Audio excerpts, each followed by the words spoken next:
Welcome to Shane Talks. This is episode 44. Steven Blockbustersberg. We will be talking about Steven Spielberg's film career today, week number 2 of our Blockbusters episodes. As always, I am joined by Jason L. Mayer. What's up, buddy? What up? And tonight, we're doing a little theme with our beers. We are drinking from, it's technically Big Woods, but they've rebranded as Quaffon because of some legal problems. But they make a peanut butter busted knuckle, which is a peanut butter porter. So with the porter, you get some chocolatey flavor, and then their regular busted knuckle is a good robust porter that's got hints of chocolate to it. This one, they add peanut butter to it, so it gives it a nice creamy peanut buttery flavor. And we're doing this beer because we're pairing it with some Reese's Pieces, which are fairly important in Steven Spielberg's film career. Jason, were you able to get some Reese's Pieces today to go with your beer? Nice. All right, so I'm going to open mine real quick. I have had this beer a lot. I really love it. I really enjoy it. I'm excited to find out if Jason L. Mayer feels the same way.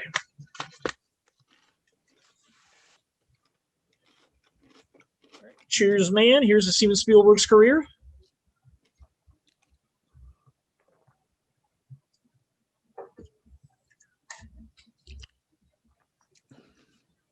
How you feel about it?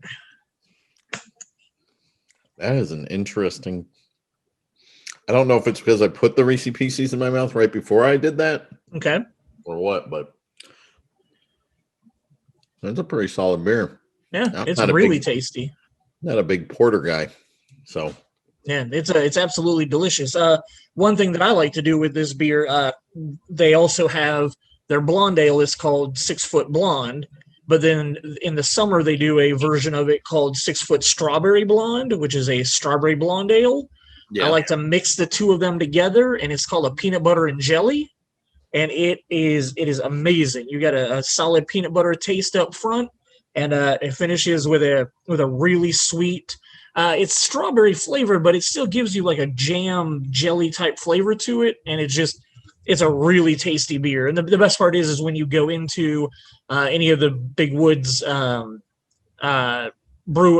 pubs or anything here in Indianapolis, you can literally order a peanut butter and jelly beer, and they know exactly what it is.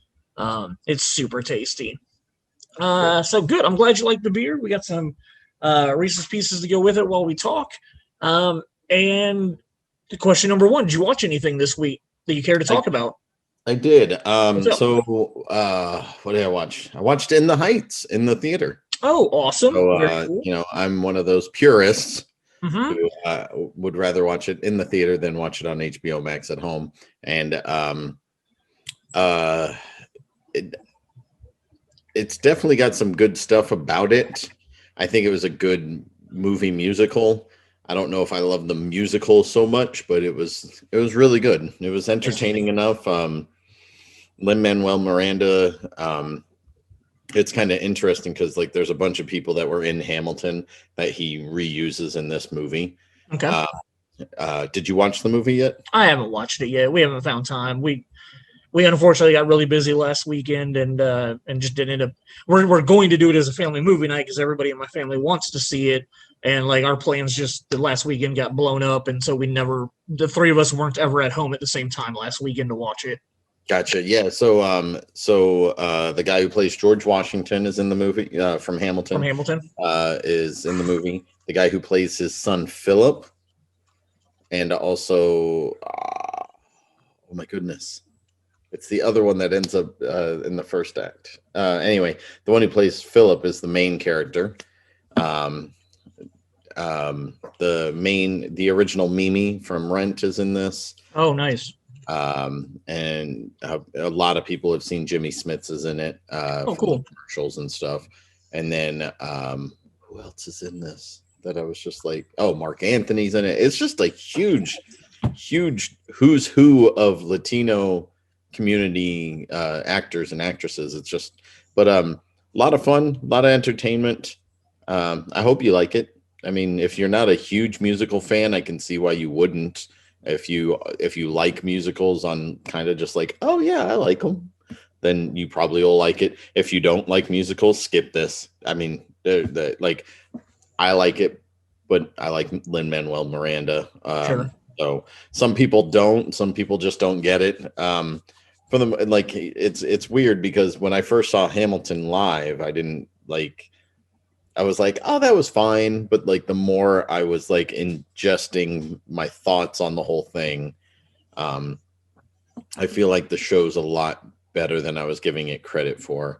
And then Nice. also being able to watch it on Disney Plus and seeing the original cast compared to the traveling cast. Traveling one. It's definitely something that I would recommend.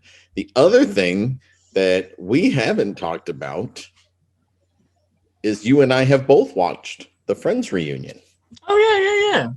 I didn't even until you texted me that said you were watching it, because it's like a weekly game with you, whether you have HBO Max or not. Like it's like you have HBO Max, and then all of a sudden I ask you, "Oh, did you watch this?" "Oh, I canceled HBO Max."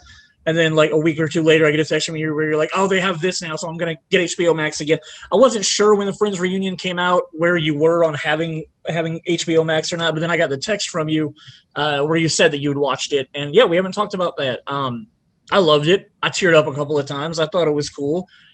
I wish it could have been better. I wish they could have had like I think Paul Rudd deserved to be on there.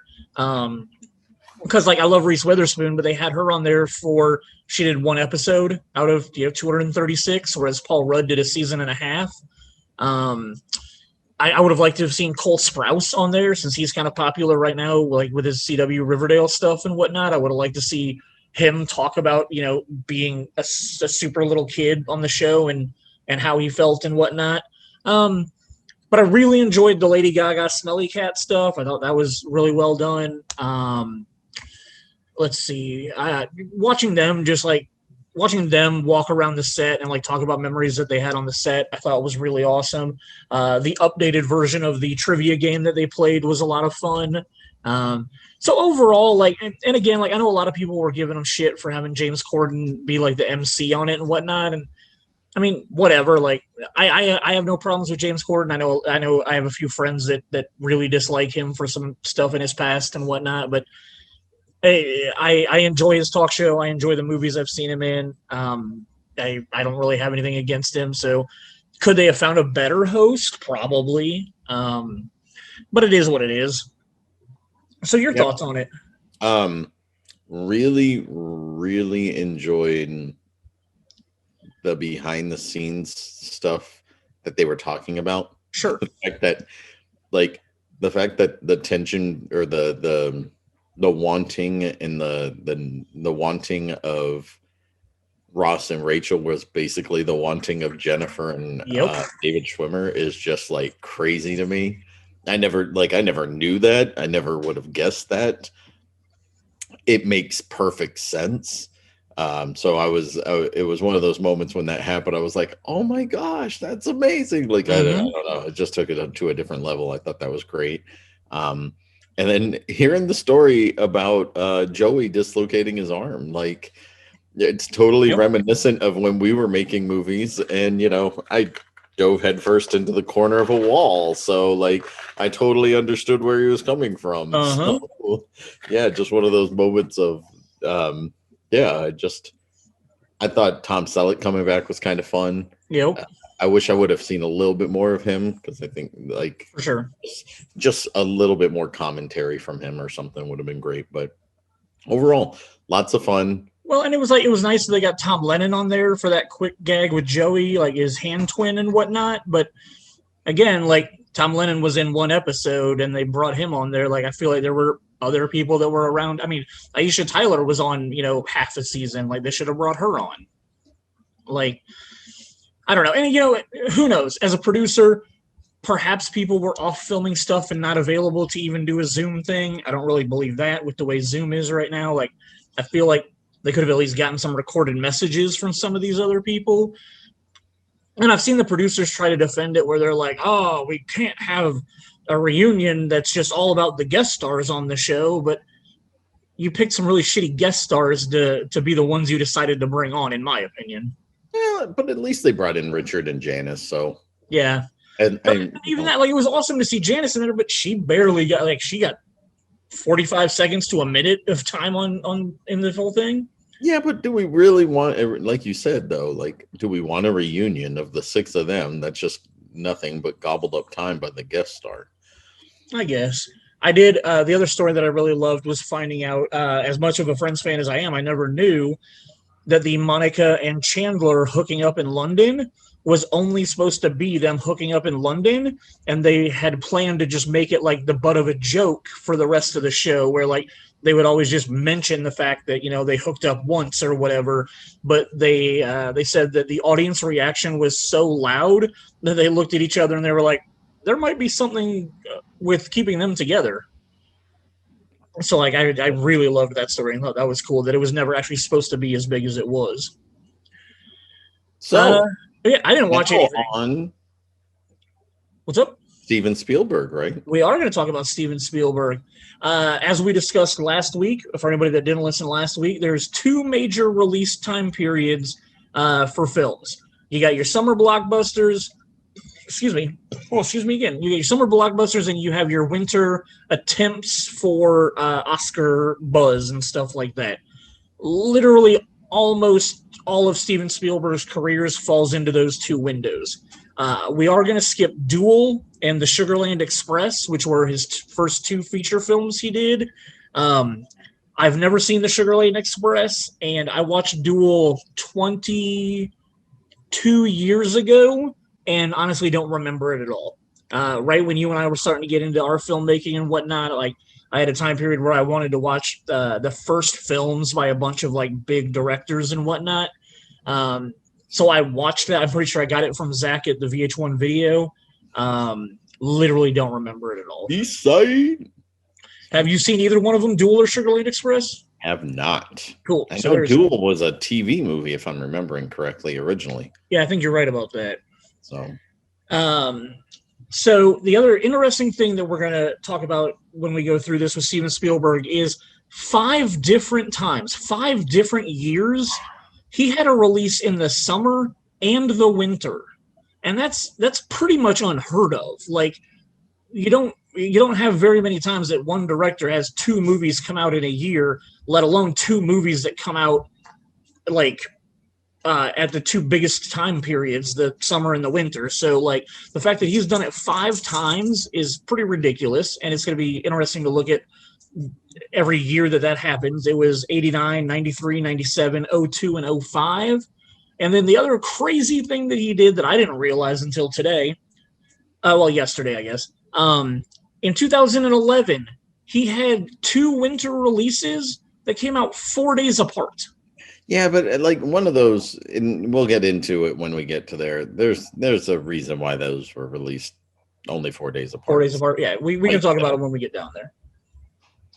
So your first up, June 20th of 1975, literally, according to some, the birth of the summer blockbuster. And I could definitely believe that. And if I could get over to my piano on the other side of the room and play the 2 notes for you, everybody would know instantly what we were talking about. We are talking about the one and only Bruce, the biggest shark of them all until, the Meg came and took on Jason Statham. We're talking about Jaws. Which, solid film. And not too long ago when Jason Richardson was on, we had talked about the fact that I don't remember why we were talking about it or what episode it was, but for whatever reason, I wanted to watch Jaws. I think it was just stuck in me for whatever reason. I was like, I haven't seen it in a long time. I want to watch it. And we discussed the fact that like it is considered like the summer blockbuster, and it's a very slow movie.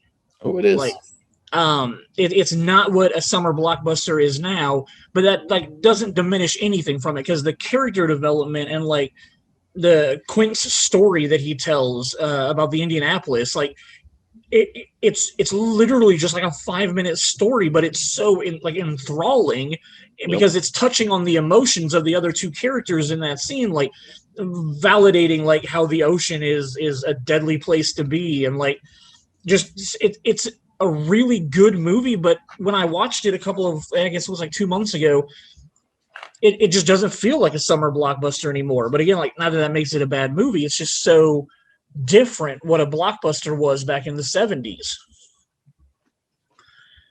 So it ended up making $261 million in America, and then added another $210 million overseas for a grand total of $471 million. And that's in 1975. Is that all the re-releases put together, or is that just the one release? Oh, do you know what? I bet you're right, because I pulled all my numbers this week from Box Office Mojo. I bet those are grand totals for every time it's been re-released. That makes a lot more sense. And this is one of the last movies. I want to say it's one of the last movies I guess I would have seen stuff in 35. This is the last movie I think I saw at the Art Craft in Franklin. Oh, nice. And I went with some friends, and that was probably 15, 16 years ago now. And saw it on the big screen in a 35 millimeter print, and it was gorgeous. Nice.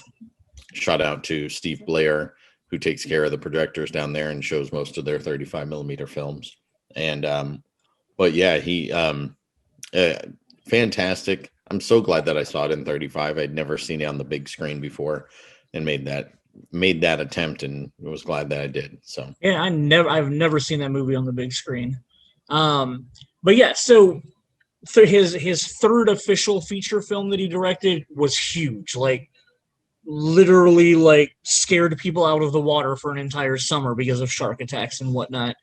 So yeah, I guess we need to, like, preface the rest of the podcast with the fact that all of the numbers I pulled for these movies from Box Office Mojo probably include every re-release that there's ever been for any Steven Spielberg movie. So yeah, I kind of stopped doing that in in the mid 90s, late 90s. They definitely, I mean, you have some stuff that came out again, but for the most part, when something comes out in the 90s, that's when it came out and it was done.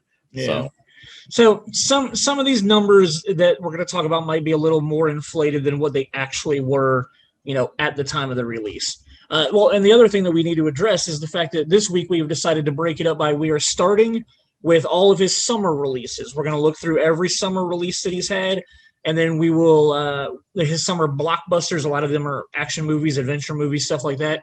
Then we're going to go and shift and look into his winter/Oscar releases, which there's a couple of fun fantasy movies in his December releases also. But these summer releases that we're going to talk about, I will have a lot more input on them, because as I put the script together this week, there's a lot of his winter releases that I just skipped, never watched them, wasn't interested in them. So I won't have as much input on his winter. There's a few of them, but a few of his winter releases I purposely skipped because I wasn't interested in them. But we'll talk about that when we get down there. So June 12th, 1981. It has been retitled, but the original title was just Raiders of the Lost Ark. Got renamed Indiana Jones and the Raiders of the Lost Ark at some point in time, just so that you had the Indiana Jones name on each individual movie. Mm-hmm. But yeah, so Raiders, another great couple of memories with this movie for me. Yeah, I remember it being one of the first movies that I was like grown-up movies that I was watching when I was like really, really young. Raiders also I saw in 35 and at Clearwater, because for a little while there, every now and then, Jason Richardson and Devin Klaus and would every now and then would just get a classic movie and put it on the big screen. They did this with Ferris Bueller's Day Off. They did this with Ghostbusters, and it wasn't a part of any of their big film festivals or anything. It was just something fun, and Raiders was one of those movies as well. But I'd have to say my favorite going of Raiders was one of my birthdays. I can't remember. Sarah would have been born, but she wasn't old enough to come with us. So my two oldest came with me, and my brother and my wife, and we went to the Circle Theater downtown Indianapolis, and the ISO played the score, and then they played the movie above them. and it was fantastic. I So was great. literally about to say, why wasn't I invited to this? But I was probably stuck at work that night, so that probably makes sense. It was on a Sunday. My birthday Okay, was actually on a Sunday that got year. it. And so yeah, so you were probably working, and it was football season, so we Yeah. know so we know how that all plays out for us. Mm-hmm. But So yeah, what are our numbers? I'm trying to think.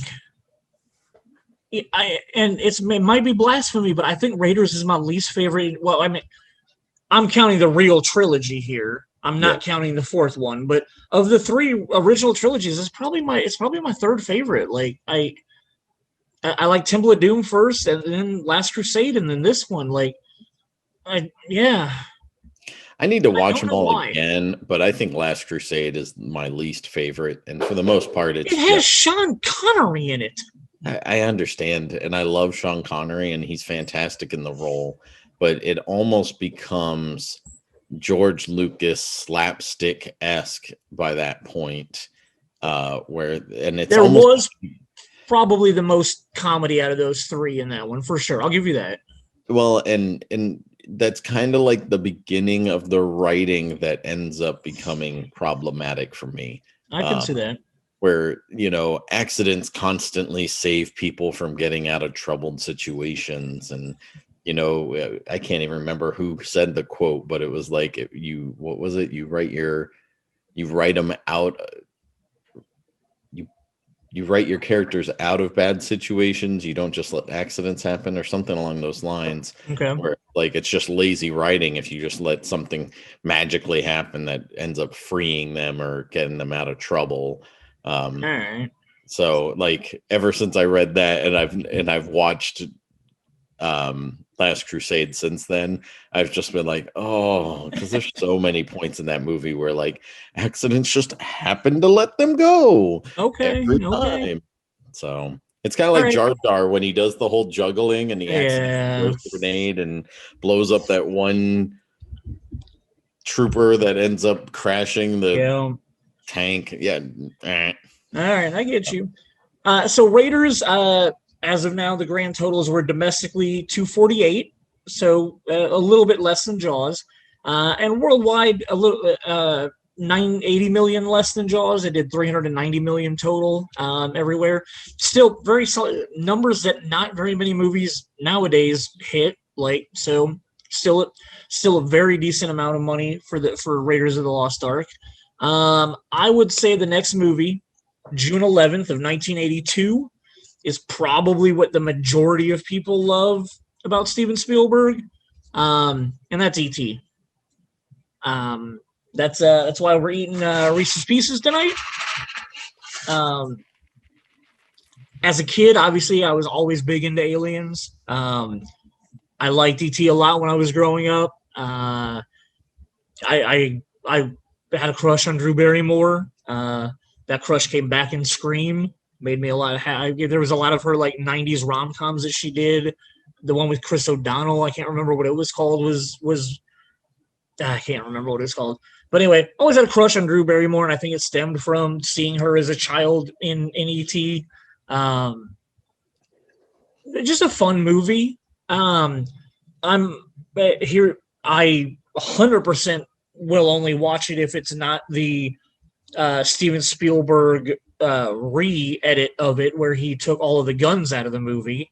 My funniest ET story that I've got is in, I don't know, it would have been like 99, 2000 ish, somewhere around there when I was still buying DVDs at Blockbuster. Um, the ET collector's edition one week, like they threw up this thing that it was like, this is going in the vault. This is the last time you're ever going to be able to buy ET on DVD. It's the 2-disc collector's edition that's got the original cut and the new cut. And I was like, oh my God, I'm never going to be able to buy it again. I have to buy it this week. Bought it. For the next 2 years, I still saw it for sale at Best Buy. So I don't know what their big shtick was with trying to tell me I could never buy it after that week or whatever, because it was definitely for sale for the next 2 years that I remember. But anyway, I still have the DVD, so I don't know. I don't own it digitally yet. I don't think, because I'm not sure which version you get when you buy the digital version. But I still have the original 2-disc collector's edition. It's got the original cut and the new cut. And I was like, oh my God, I'm never going to be able to buy it again. I have to buy it this week. Bought it. For the next 2 years, I still saw it for sale for the next 2 years that I remember. But anyway, I still have the DVD, so I don't know. I don't own it digitally yet. I don't think, because I'm not sure which version you get when you buy the digital version. But I still have the original 1982 version or 82 version on DVD so that I can watch not cops running around with radios in their hands and pointing radios at kids. Do you have any memories or good stories about E.T.? I never cared for the movie a whole lot when I was younger. It was fine. It's just Okay. not. I think I was more into Flight of the Navigator and Last Star. Oh, both amazing movies. More so than E.T., but E.T.'s a good movie. It's but fine. You're looking at like 86 and 89 when you're looking at those movies. Yeah, but that's when I started really watching movies. Like, okay. Like 82, I'm one. What when this movie comes out, I'm 1.5. So like, yeah. So, but around the time that like 86 to 90 is when my love of movies really started festering. Right and so, but yeah, E.T. was fine. I showed it to my kids outside, and we did an outdoor movie night with this movie last year. I bought the Blu-ray just specifically so we could watch it out there. What version's on the Blu-ray? It's the original. I don't think it even has the director's cut version on there. Good. But I might be wrong. But yeah, we had a lot of fun. The kids liked it. You know, it's the whole the kids were sad when E.T. was dying kind of thing, but they got over it. Cool. E.T. huge numbers, and again, I forgot to think about the fact that this includes re-releases, but you're looking at $435 million in the United States alone, and then a worldwide grand total of $793 million. So, obviously, a lot of people like this movie. The next one, we're going to see a little bit of a dip in his domestic career, but his worldwide is kind of it's his lowest, but still on par with some of his other movies. But in May 23rd of 1984, we got a sequel / the first ever prequel recorded in history that I know of, with Indiana Jones and the Temple of Doom. And again, I just said not too long ago that I think this is probably my favorite Indiana Jones movie. And I think part of that comes from I really feel like there's a lot of adventure in it. I feel like it kicks off with the scene at the Chinese restaurant and everything with Billy or whatever I can't remember the main female's name. But there's a big opening at the Chinese restaurant with her. And then you've got Indiana Jones and Short Round, taking her on an adventure. And I feel like it kicks off very, like, it almost feels like a Bond movie in the beginning with the way it is. The scene at the Chinese restaurant at the beginning of Temple of Doom very much feels like Bondish to me. What's that? It's the Obi-Wan Club. Yes, yeah. Great Star Wars reference there. But I was saying that it feels very like James Bondish to me, the way that it starts. Absolutely. It really just kicks into the action, because even like once they escape and whatnot, it's pretty much action. And I think that's why I was saying that I think it's my favorite one. Also for the fact that, like, I remember as a kid being creeped out by the monkey brains scene. Dude, like that whole dinner, the baby snakes, the eyeballs, the heart getting ripped out. Dude, it's a freaky movie. It is not for kids at all. But this is tough because obviously you don't get Temple of Doom without Raiders, but I might say that this is better than Raiders on some level. I think it is. And the funny thing is like in '99 when George Lucas was doing the prequel to Star Wars, everybody was freaking out. Like they didn't realize Temple of Doom is literally the first ever prequel that I know of in film. Like everybody thinks that it's a sequel, but if you look at the dates that they put on screen for the movies, it takes place 1 year before Raiders of the Lost Ark. Yep.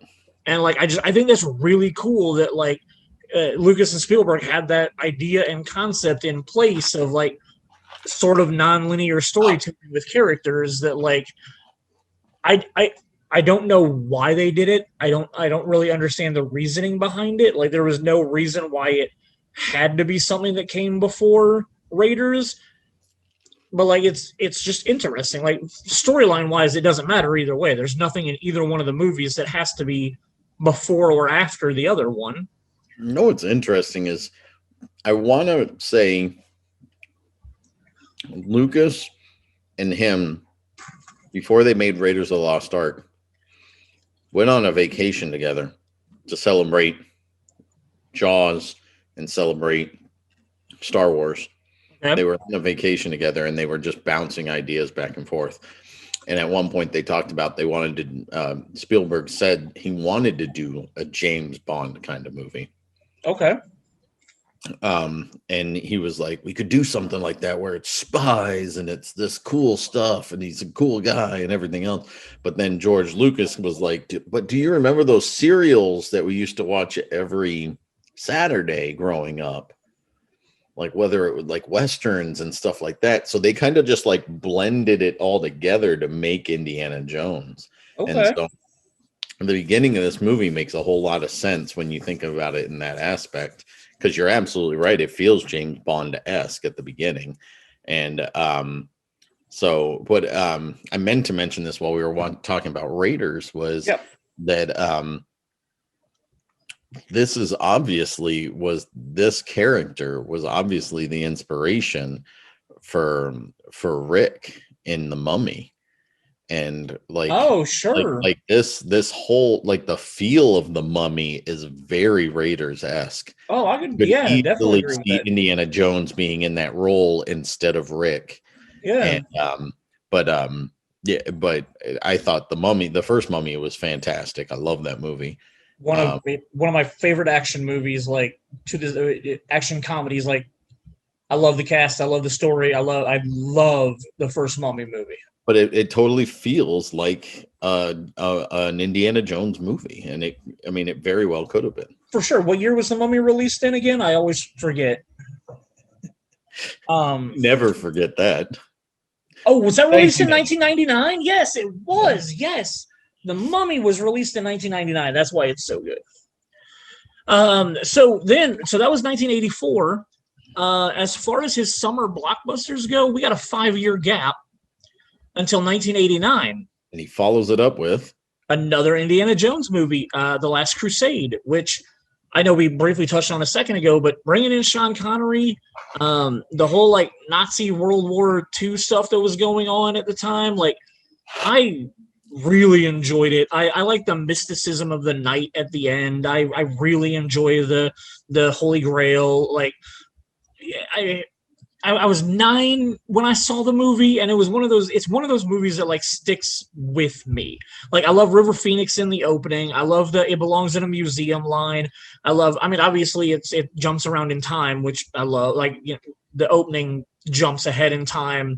I love the shot when it jumps in time, when the guy shows up at the Jones house, and then he takes his fedora off and puts it on River Phoenix, and then it cuts right to the future of him lifting his head back up. I love that like storytelling beat in that film. I think it's so well done.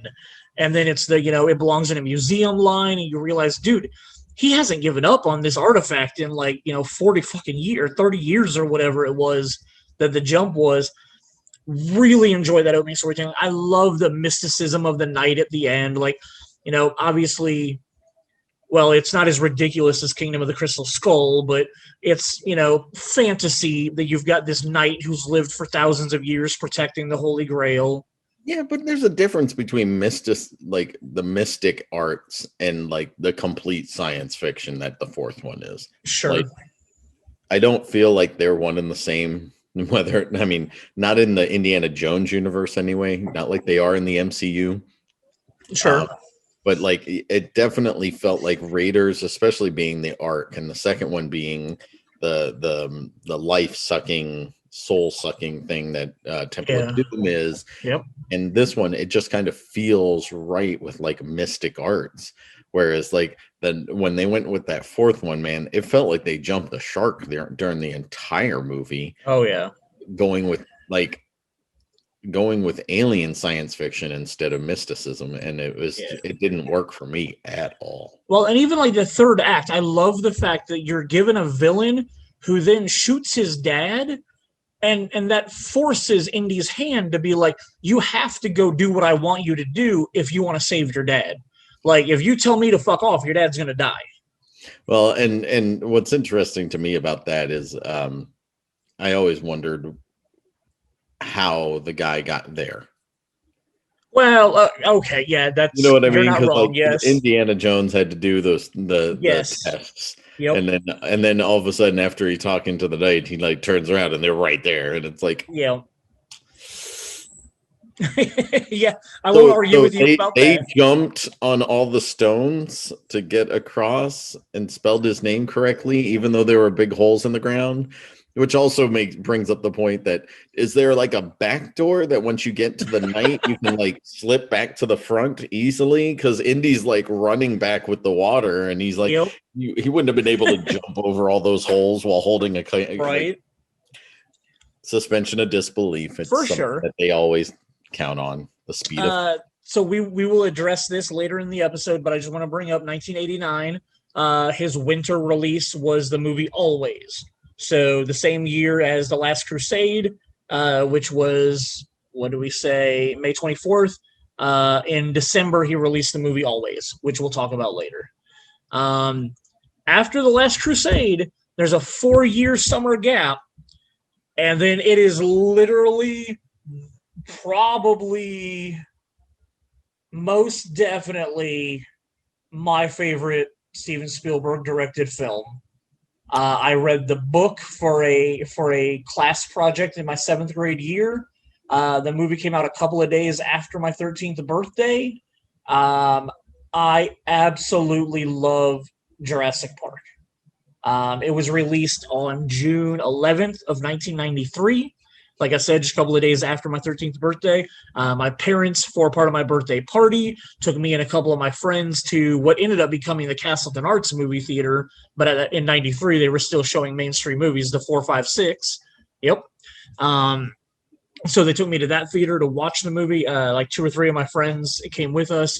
Like I said, my 7th grade year of middle school, I had to do like I think it was the whole like second half of our 7th grade year. We had to read an entire book and do a book report on it.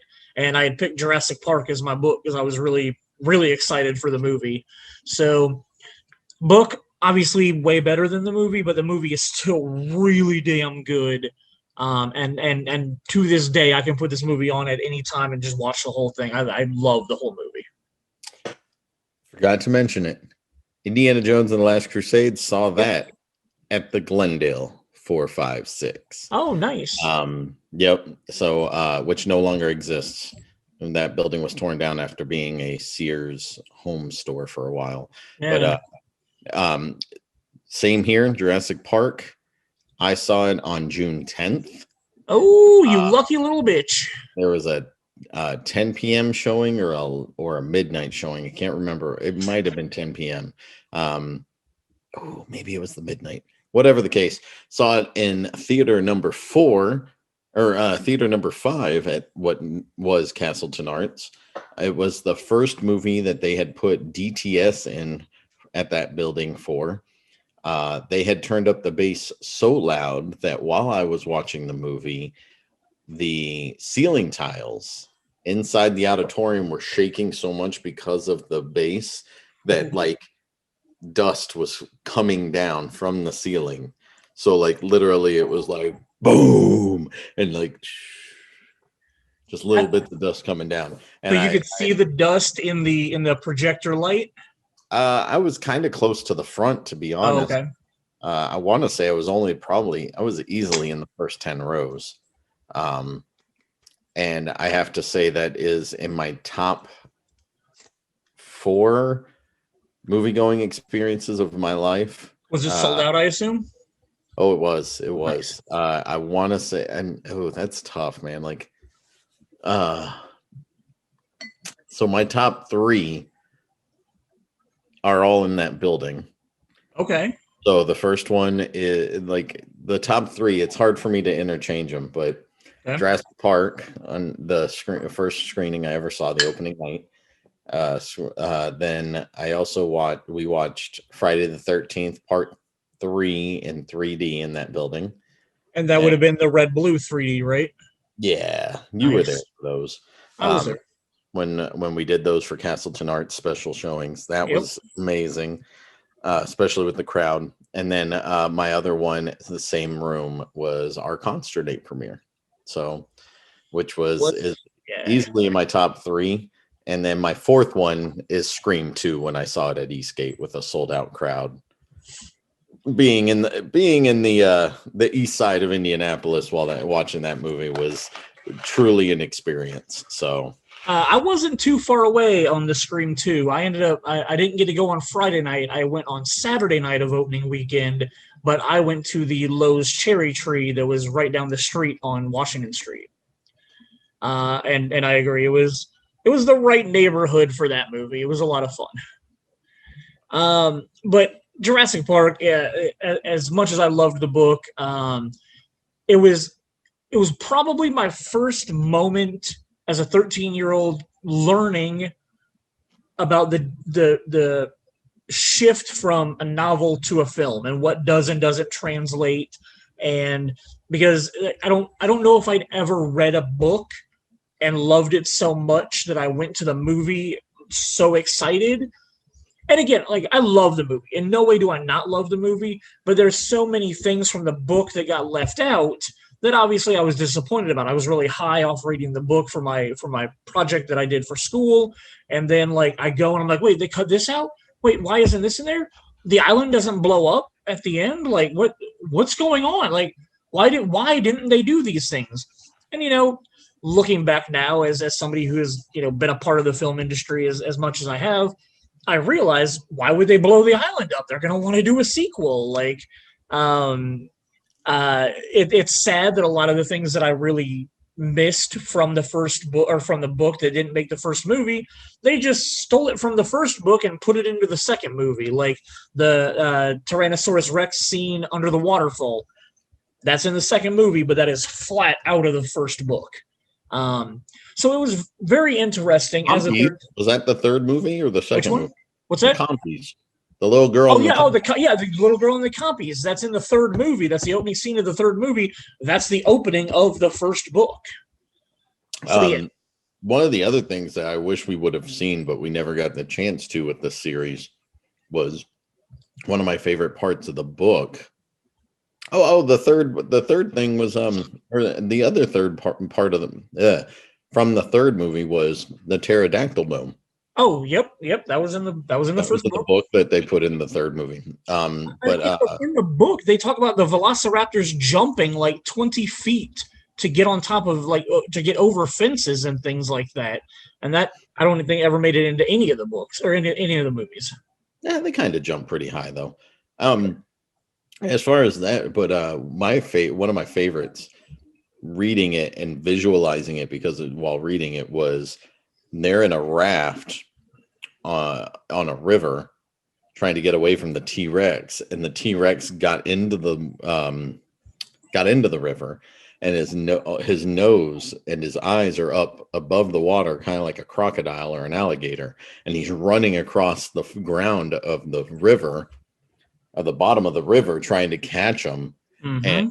And then all of a sudden he stops and he turns and he goes the other way, and they're like, oh, that's weird. And then all of a sudden, oh, hey, there's a waterfall. So that's one of my favorite parts in the book that never made it into a movie. And it's sad because, you get those images in your brain, and you and I differ on this a little bit.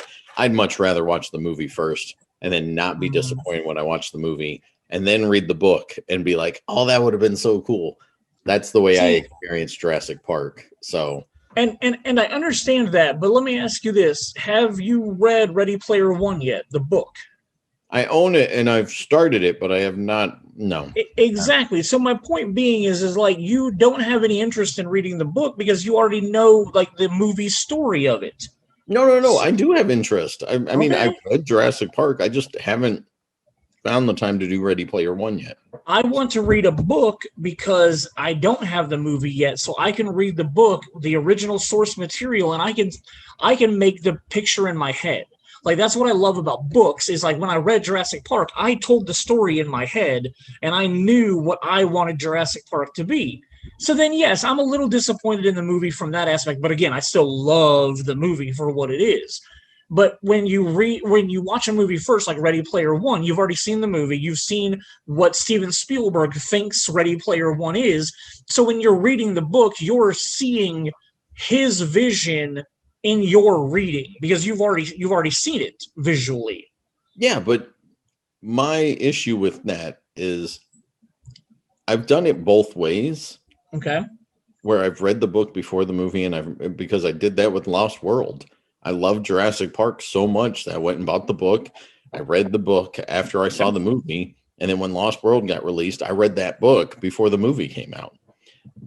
And so let me ask you this about a franchise I know you're passionate about. You love the Monster Hunter books, not Monster Hunter, the shitty fucking movie that just came out. Monster Hunter, a completely different science fiction novel series. Larry Correa, you can get the first one free if you do it a digital reader, which I totally recommend. Monster Hunter International. Well, all right, awesome. Monster Hunter International. There you go. Sorry, yeah. If it's free, dude, I'll look into it. I'll look into getting the book. But I would rather read that book before I ever see the movie they're talking about making about it. Well, I mean, again, like I've become addicted to that series, so I'm ingesting it as quickly as it comes out, pretty much. Understandable, but what if you had read Ready Player One 2 or 3 years before the movie came out? I would have been fine with it if I would have found it beforehand. I just, I never found that book. It's not like I was staying away from it on purpose. It was literally just I'd never heard of it. And then when the trailer came out, you and I started talking about it, and you were like, "Oh, the book's so freaking awesome," and you were like, "It's just literally nothing but like." Culture references, 80s and homages to everything that we've ever loved. And I was like, oh, that sounds cool. And I just didn't I even bought the book during quarantine because of the fact that I was like, you know what? I need to read this.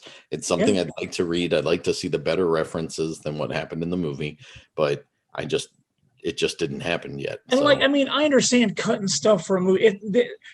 Ready Player One is literally something I wish Netflix bought. I wish Netflix had turned it into a 10-episode limited series or something like that. Like, there is so much going on. Like, the quests for the keys. You know what? Like, we'll enjoy. We got a couple more movies to get to, and we'll actually be able to talk about this movie. So Jurassic Park, I absolutely love the book. I loved the movie. The visuals in that movie, like the scene that stands out the most for me is literally the reveal of the Brontosaurus when they're in the Jeep. What's that? Brachiosaurus. But it's Brachiosaurus. Sorry, thank you. Yes, the reveal of that when it's Alan Grant in the vehicle. Nice 2-shot of him and Ellie, and like just the look of awe on his face as it goes up. Yeah, like him like pulling his sunglasses off, like, and it's just Steven Spielberg did an amazing job of anticipation filmmaking. Because that's probably a 90-second shot of Alan Grant coming out of the Jeep, taking his sunglasses off, looking in awe, and we as the audience don't see what he sees yet. And then it cuts to the Brachiosaurus, and you're like, it's amazing. Like, that was very advanced CGI for its time. Oh, yeah. Like, and then not CGI, but the T-Rex scene at night with the rain when he attacks the two cars is an absolutely amazing. It's a very tense scene, and it looks so real. It's a masterpiece because of how realistic it is. Yeah. And to think of the fact that it's just an animatronic, and I can't tell you how many times I've watched that movie, and I'm just like, that, like you can see like Bruce in Jaws is an animatronic for sure, and you can totally tell like that he is. But for that movie, like the way that they filmed it, the angles and everything, and the stuff that that T-Rex did, it's just amazing. They did. It is. Stan Winston, bravo, sir. For sure. So that made a lot of money. Domestically, it made $404 million. And worldwide, it broke the $1 billion mark. If I remember correctly, it was the movie that finally overtook E.T. as the highest grossing film at that time. I can't remember, but I'll believe you. I think it overtook. I think E.T. for a long time was the highest grossing film. I think Jurassic Park finally overtook E.T., and then a couple of years later was when Titanic overtook Jurassic Park. If I remember things correctly, and then Titanic held on for a while Till Avatar. Till Avatar. So yeah, that would have been. Oh, that's not as long as a gap as I thought it was. Eh. Yeah, somewhere around there. So just to address it real quick, 1993, that was his summer release. That is the same year that he released Schindler's List in December. So we'll get to that later. Then he had a 4-year summer gap, and he released the sequel to Jurassic Park, which I don't like pretty much at all. Ian Malcolm was not a very good character in the second movie. His relationship with his daughter was not a good relationship. Her stowing away was really kind of dumb and not plausible in any way. The whole plot of the second movie was pretty bad. The Godzilla in San Francisco was horrible. The entire third act is just stupid and terrible. And weird. That was May of 97. Oh no, Godzilla was 98. That's right. The Godzilla remake came out in 98. Yeah. So like they're literally the same third act of just it's the King Kong meets Godzilla thing, because they take the beast from the island and bring it back to the mainland, and then it gets away, and then it terrorizes it was just so bad. Like not a fan of the Lost World Jurassic Park at all. And the weirdest part was I had read the book, and this literally takes nothing from the book. Yeah, you're right. Michael Crichton wrote a sequel to Jurassic Park. It dealt a lot with this company that Nedry was working for in the first movie. It dealt a lot with them and the alternate site and stuff like that. And like the book was okay. Like I don't love it as much as Jurassic Park, but it was far better than the movie sequel we got. That's for sure. So yeah, absolutely upsetting. It made $229 million domestically, and somehow added $400 million more internationally, for a grand total of $619 million internationally. I don't know how or why. The next year, 1998, saw something kind of weird, where Steven Spielberg released a July movie. I don't know if there was a reason for this coming out in July. I would have thought it should have been like a Memorial Day release, in my opinion, because Saving Private Ryan, very much a military film, a historical drama about war and stuff like that. I definitely would have seen it as a Memorial Day release, but it came out on July 24th of 1998. Oddly, I did not see this movie until 1999, when I started working at the movie theater, because it got an Oscars re-release that I know about. So first of all, I skip war movies. War movies aren't my thing. I don't really care for them.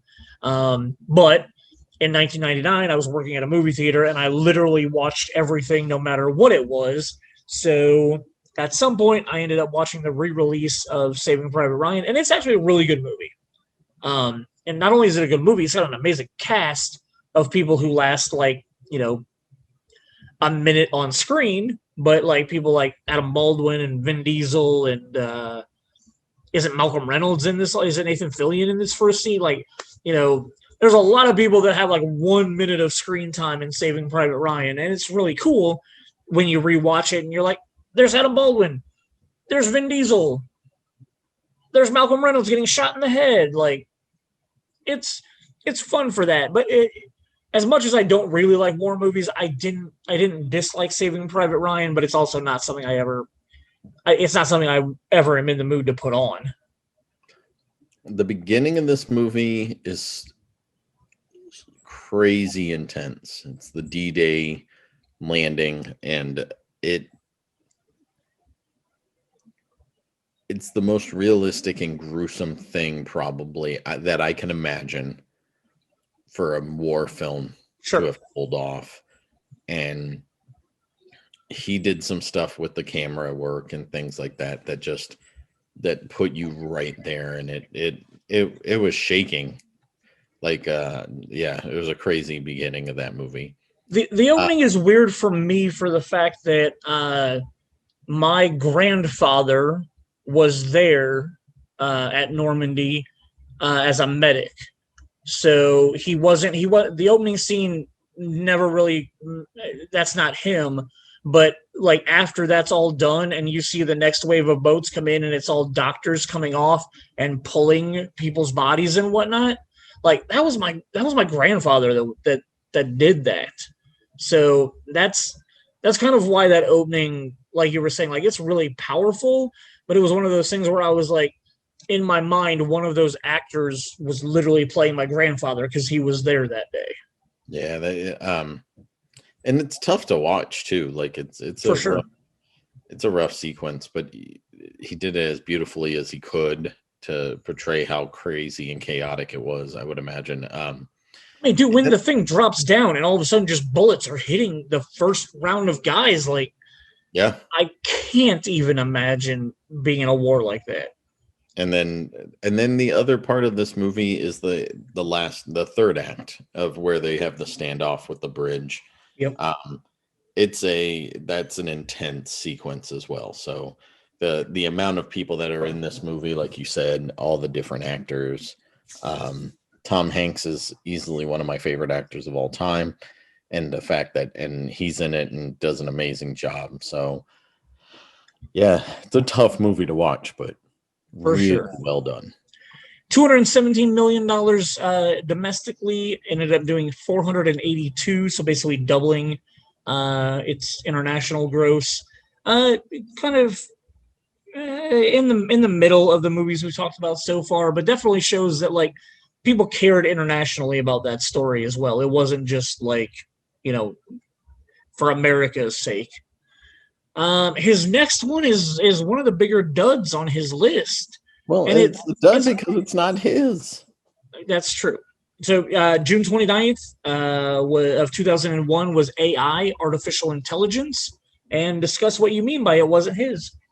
So Stanley Kubrick had been working on an idea for this movie for decades, but he wanted to build a robot for the child that's in this movie, who got played by Haley Joel Osment. But he wanted to build a animatronic robot boy who could emote and do things. And I can't remember if he chose not to start, or did he start putting this together and then he died? I think it might have been in pre-production. The one that he was working on when he died was Eyes Wide Shut. Well, he had finished filming Eyes Wide Shut. He had done. Okay. He was done with that. Okay. I want to say that was in like the editing room or something. Okay. And this one where he was like in pre-production, maybe pre-production on this, yeah. And he ended up passing away.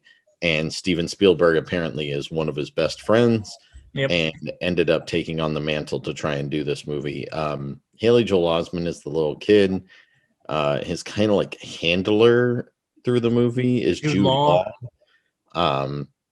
It's a very weird and strange movie.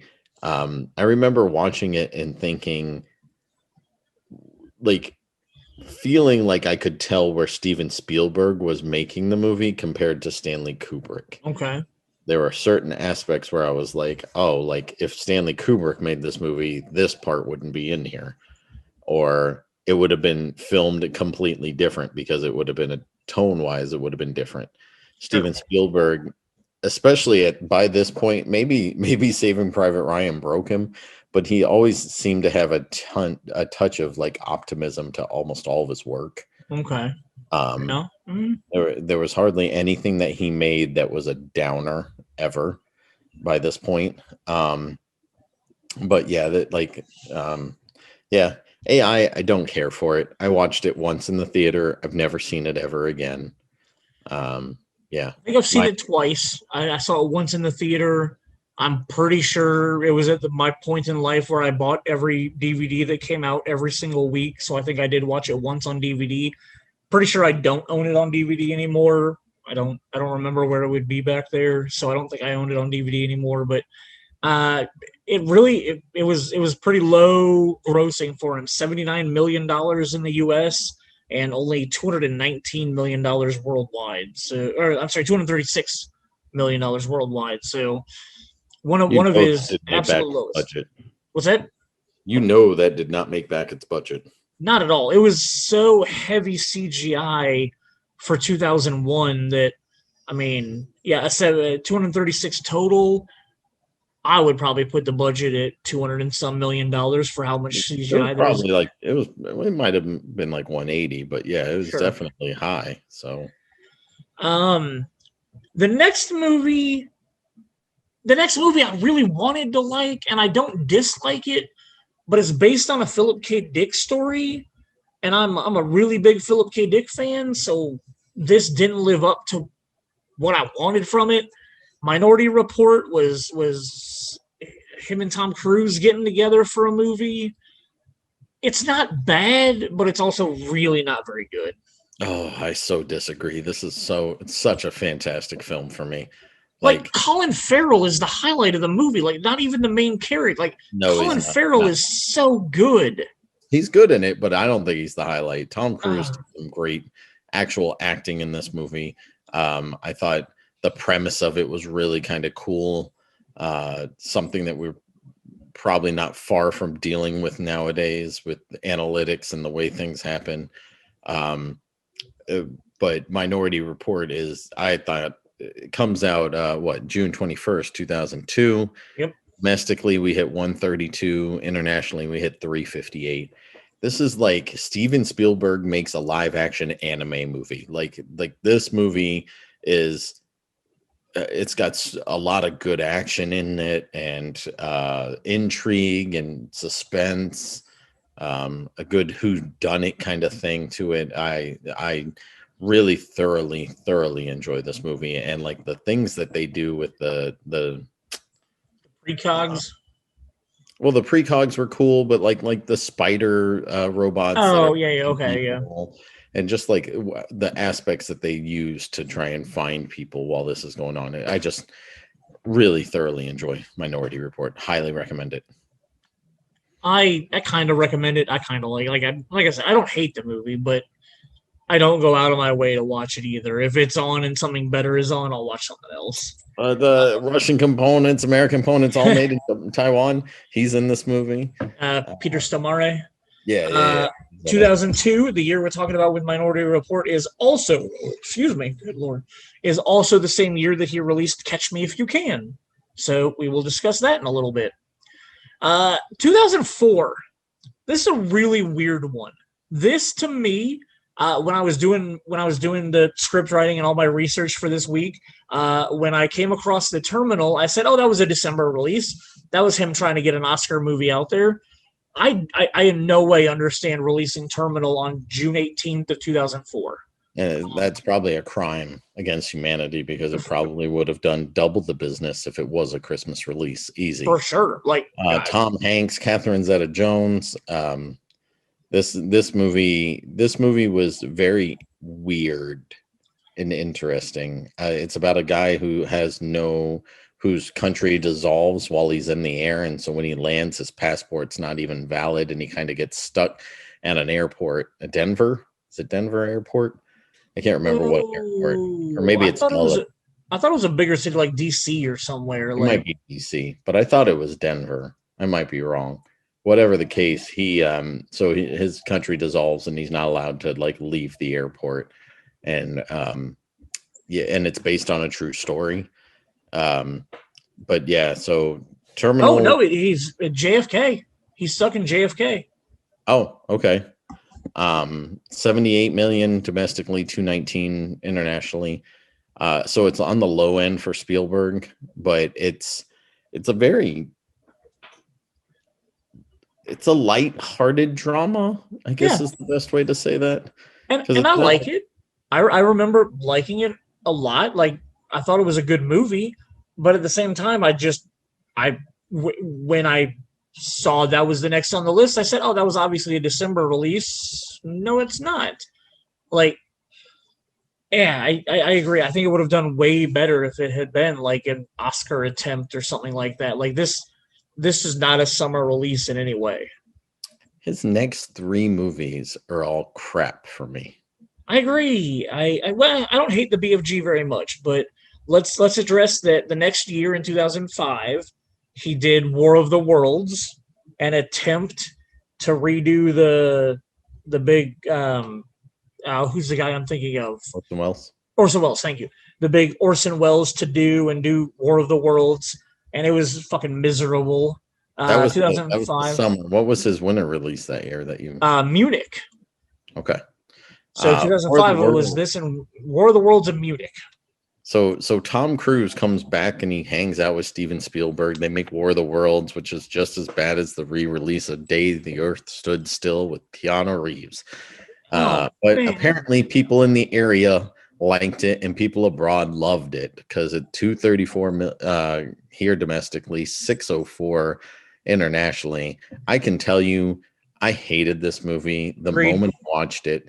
And Agreed. here I was pumped because of the fact that I liked Minority Report so much. Here's Tom Cruise and here's Spielberg, and it's going to give me evil aliens for the first time in Spielberg's career. He's going evil with his aliens, and it sucks. Yeah. I hate this movie. I agree with you. I hate it. Hate it. Watched it once, watched it in the theater, hated it. I remember the end, like near the end, like the third act climax of like him and his ex-wife or baby mama or whatever, like they're outside her apartment or something, and like I just remember it being absolutely terrible. I wanted everybody to die in the War of the Worlds remake. Very bad. Kingdom of the Crystal Skull, I don't really even want to talk about it. Indiana Jones in the Kingdom of the Crystal Skull. Which here you the one tiny small factor I want to bring up about this because it relates to a good movie.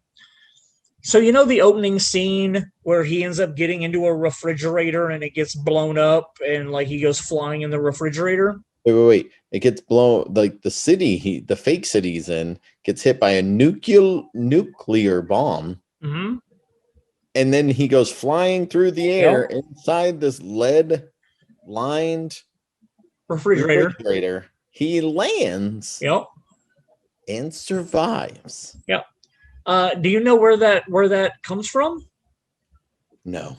That was the original opening to Back to the Future. That was going to be the time machine in Back to the Future. Yeah, the original script draft of Back to the Future involved Doc testing a refrigerator time machine by blowing it up with a nuclear bomb to attempt time travel.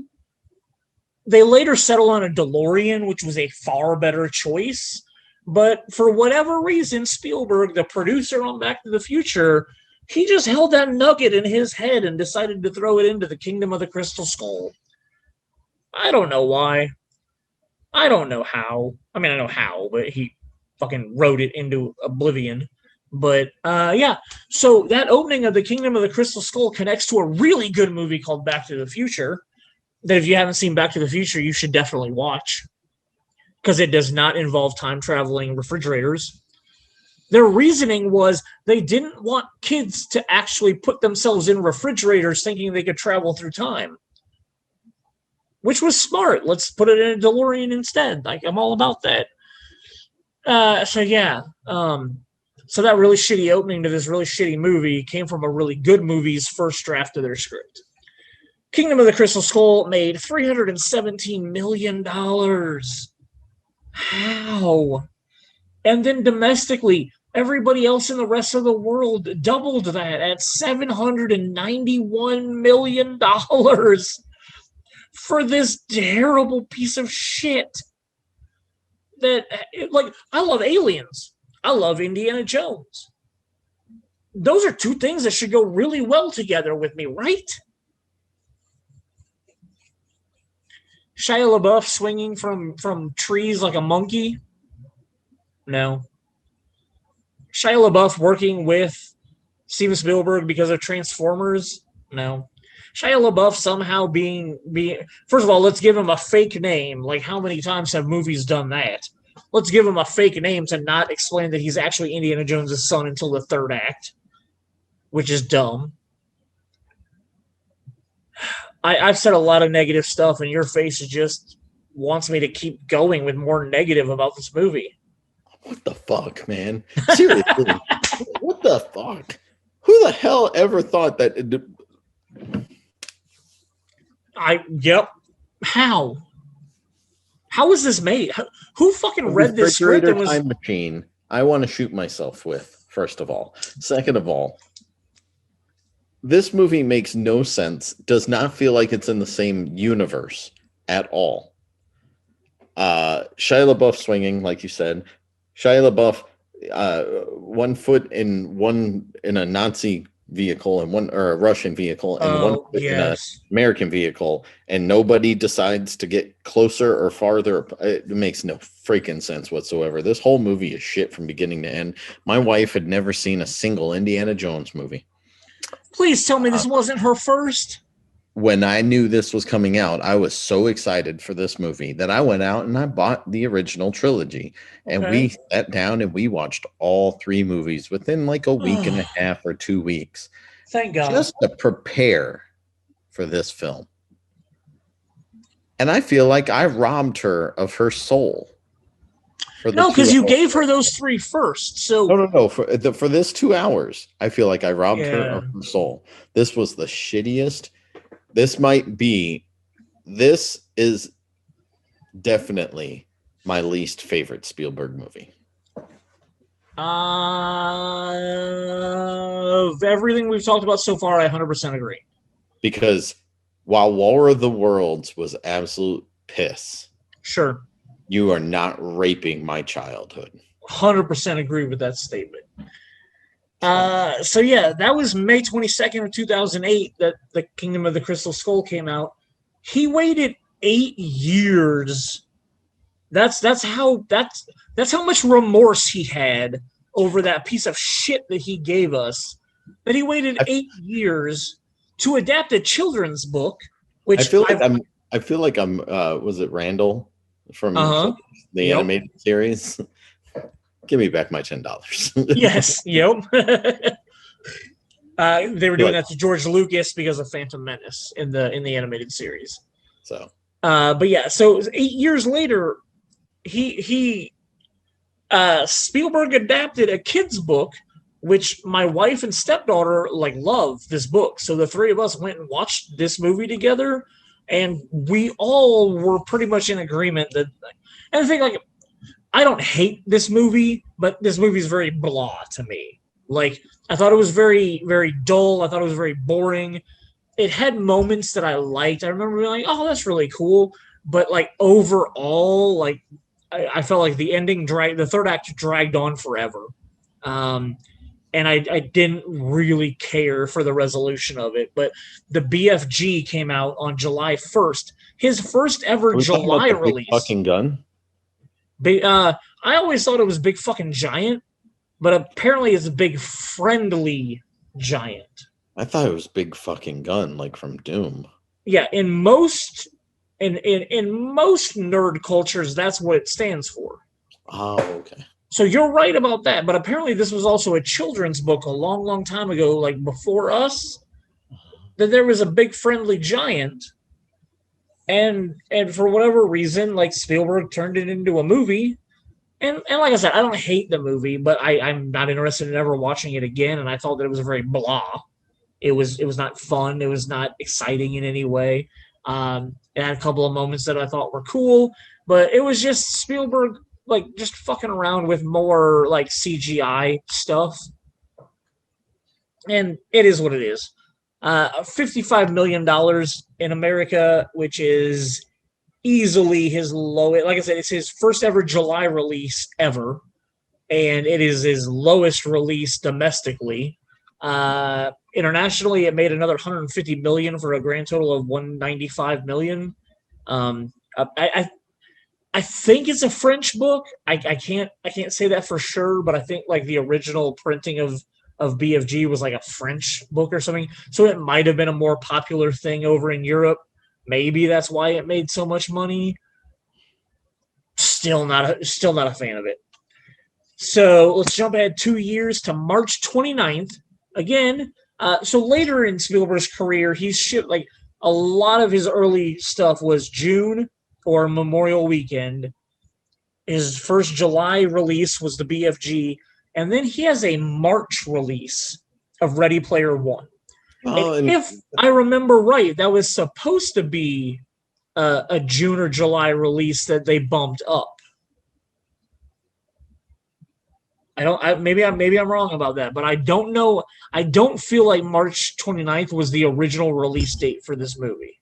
You might be right on that. I want to say it was a late June, like a June 28th or like something like that release, and I feel like they bumped it up to March. And unfortunately, they probably bumped it up, realizing that it is nowhere near as good as the book. The book, the search for the quest for the keys and solving Anorak's quest, like they really dumbed it down and simplified it for the movie, which is why I said I wish Netflix had picked it up, because like every riddle in the book is a 2-part riddle. Like you solve the first part of the riddle, but even after you solve it, there's something else you have to do once you've solved it to get the key. They completely dumbed that down and minimized it for the movie. The car race sequence for the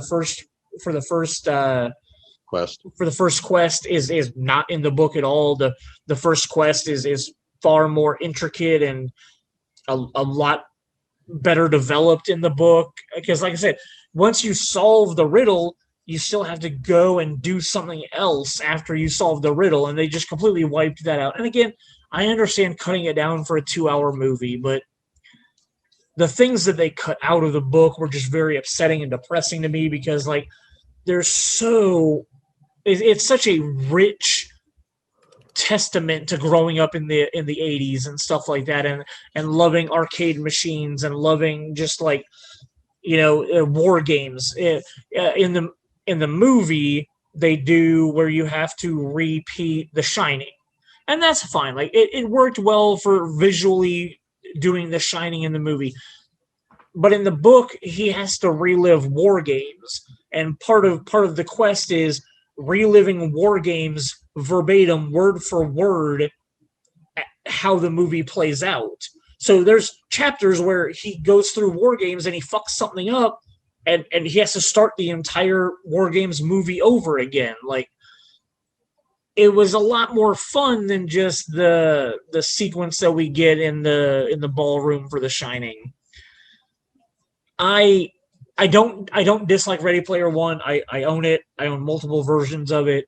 My wife and stepdaughter really enjoy the movie also, and they have never read the book. So like the fact that they like and enjoy the movie is a testament that it's not a bad movie in any way. Jason, I know I pressured you a lot to read the book before it came out. You refused to. How do you feel about the movie having no like preconceptions of it? The movie's fine. I think probably gave it like a 3.5 out of 5 stars for me. Okay. It's entertaining. It feels fun at certain points. The Shining part does get really like freaky and like unsettling. Sure. But like overall, it's just a solid, entertaining Spielberg movie. It's definitely, it's probably middle of the pack for me of his movies, but okay. Nothing I can't. If somebody was like, "We should watch this," I wouldn't be like, "Oh, nah, fuck that, I'm going home." Like I'd probably sit down and watch it with whoever said that. So, okay. Well, that is good to know. So, from 1975 to 2018, those are all of Steven Spielberg's summer movie releases. Ready Player One financially did $138 million domestically. And this is just astronomical for me. Like it added $450 million worldwide. So it tripled what it made in America Do you think Canada, overseas. since they're like 10 years behind us, like it really contributed to that? Well, no, because on Box Office Mojo, it specifically says that the domestic numbers are the US and Canada combined. Dang it. So worldwide Hate is the basically disappointment. worldwide is literally everything but us in Canada. So for whatever reason, like Mexico is not considered domestic because I mean they're only a part of North America, but they are separate from the U.S. and Canada. So yeah, I got nothing. I don't understand. Like, it tripled its financial intake worldwide, which is cool and like it's awesome for Spielberg and for Richard or Robert Klein, but it was just very blah. So let's move now all the way back in time to 1977, and we're going to start talking about Steven Spielberg's winter/Oscar releases. And I'm going to have a lot less to say about half these movies because they're ones that I either didn't like or they were ones that I've never watched. So we'll start with November 16th of 1977.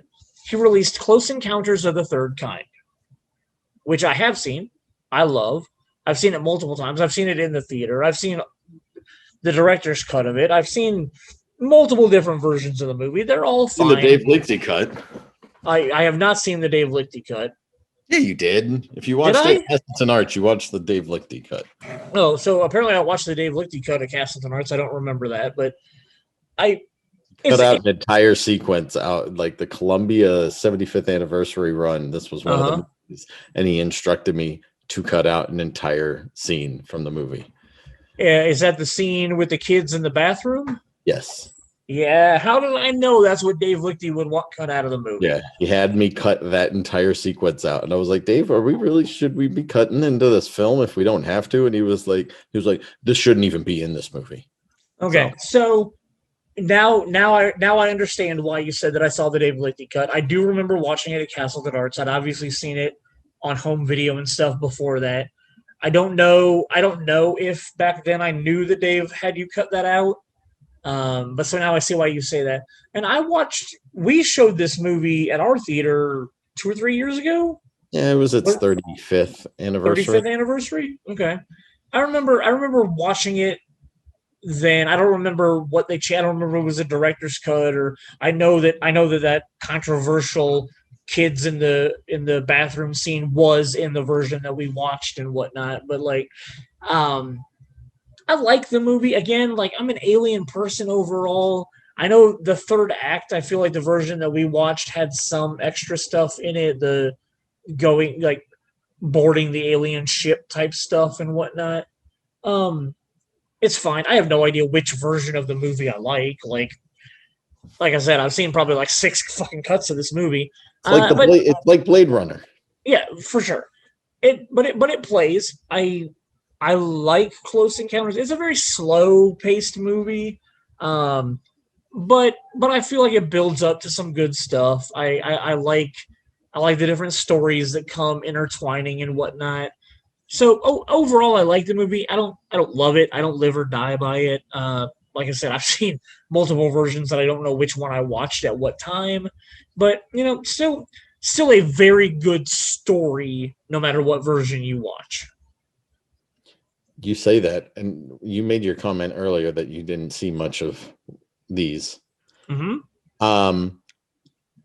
I have missed the next 4 movies. Okay.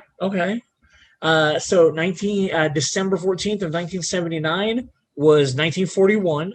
So the Jim Belushi like comedies. Yep, it's a comedy. Yep. The script writer took inspiration from some real life World War II events, but tried to make a comedy out of it. I only ever watched it once because I was a Jim Belushi fan. I don't remember liking it. It would have been like 98, 99 that I watched it. And again, like I wasn't impressed. It doesn't have any resonance with me. You've never seen his December 18th, 1985, The Color Purple? Nope. Okay. Good movie. Whoopi Goldberg is really good in the movie. it's it's kind of dark and kind of depressing. It's rough and tough to watch, especially I can't even imagine going back and watching it now, like with the way society has changed and the way the world is now.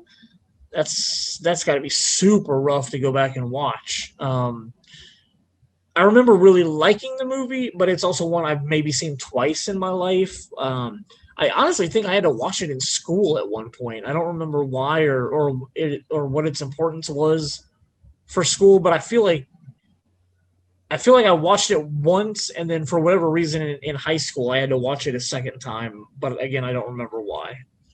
Um, December 25th, Christmas Day of 1987, was Empire of the Sun.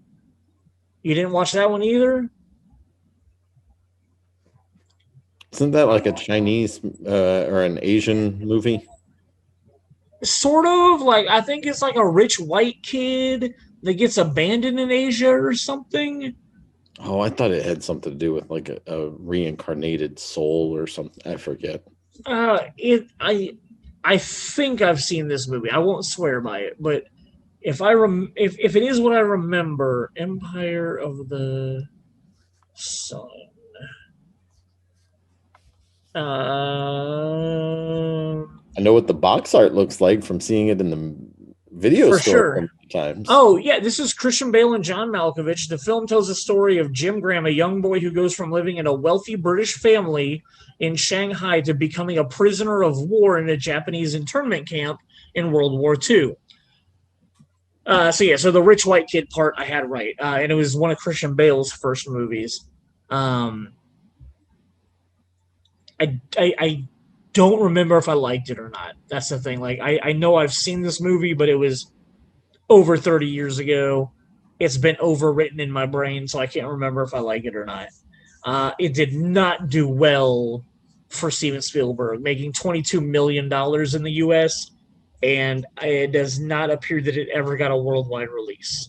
So this is probably his lowest movie, next to 1941, only made $32 million in the U.S. So we're already seeing a pattern that a lot of his winter releases are nowhere near as profitable as his summer ones. Well, it's just like Matt Damon said. First you make the safe movie, then you make the art movie. So, all right. So in 1989, you have not seen Always, which was the same year that Indiana Jones and the Last Crusade came out. Yep, never seen it. I also have not seen Always, so I have no comment on it. It made $44 million, making it a not profitable movie, or I'm sorry, not profitable, a not blockbuster movie. It made $74 million worldwide, so not a lot of money there. December 11th, 1991 is a movie that I absolutely love. I love this movie, and for years you and I argued about it. I love Hook. I love Robin Williams in this movie. I love the idea of Peter Pan actually growing up. I love the concept of going back to Never Neverland. I love Rufio. I love the Lost Boys. I love the finding and rediscovering your youth that Peter Banning goes through in this movie. I love the storytelling aspect of Toodles deciding to give up being a lost boy and coming to the real world because of his love for Wendy. Like, there are so many things, like growing up on Disney's Peter Pan and growing up with like the love of the idea of the concept of Walt Disney's Peter Pan, and then this movie coming out about being, this is what happens if Peter Pan grows up.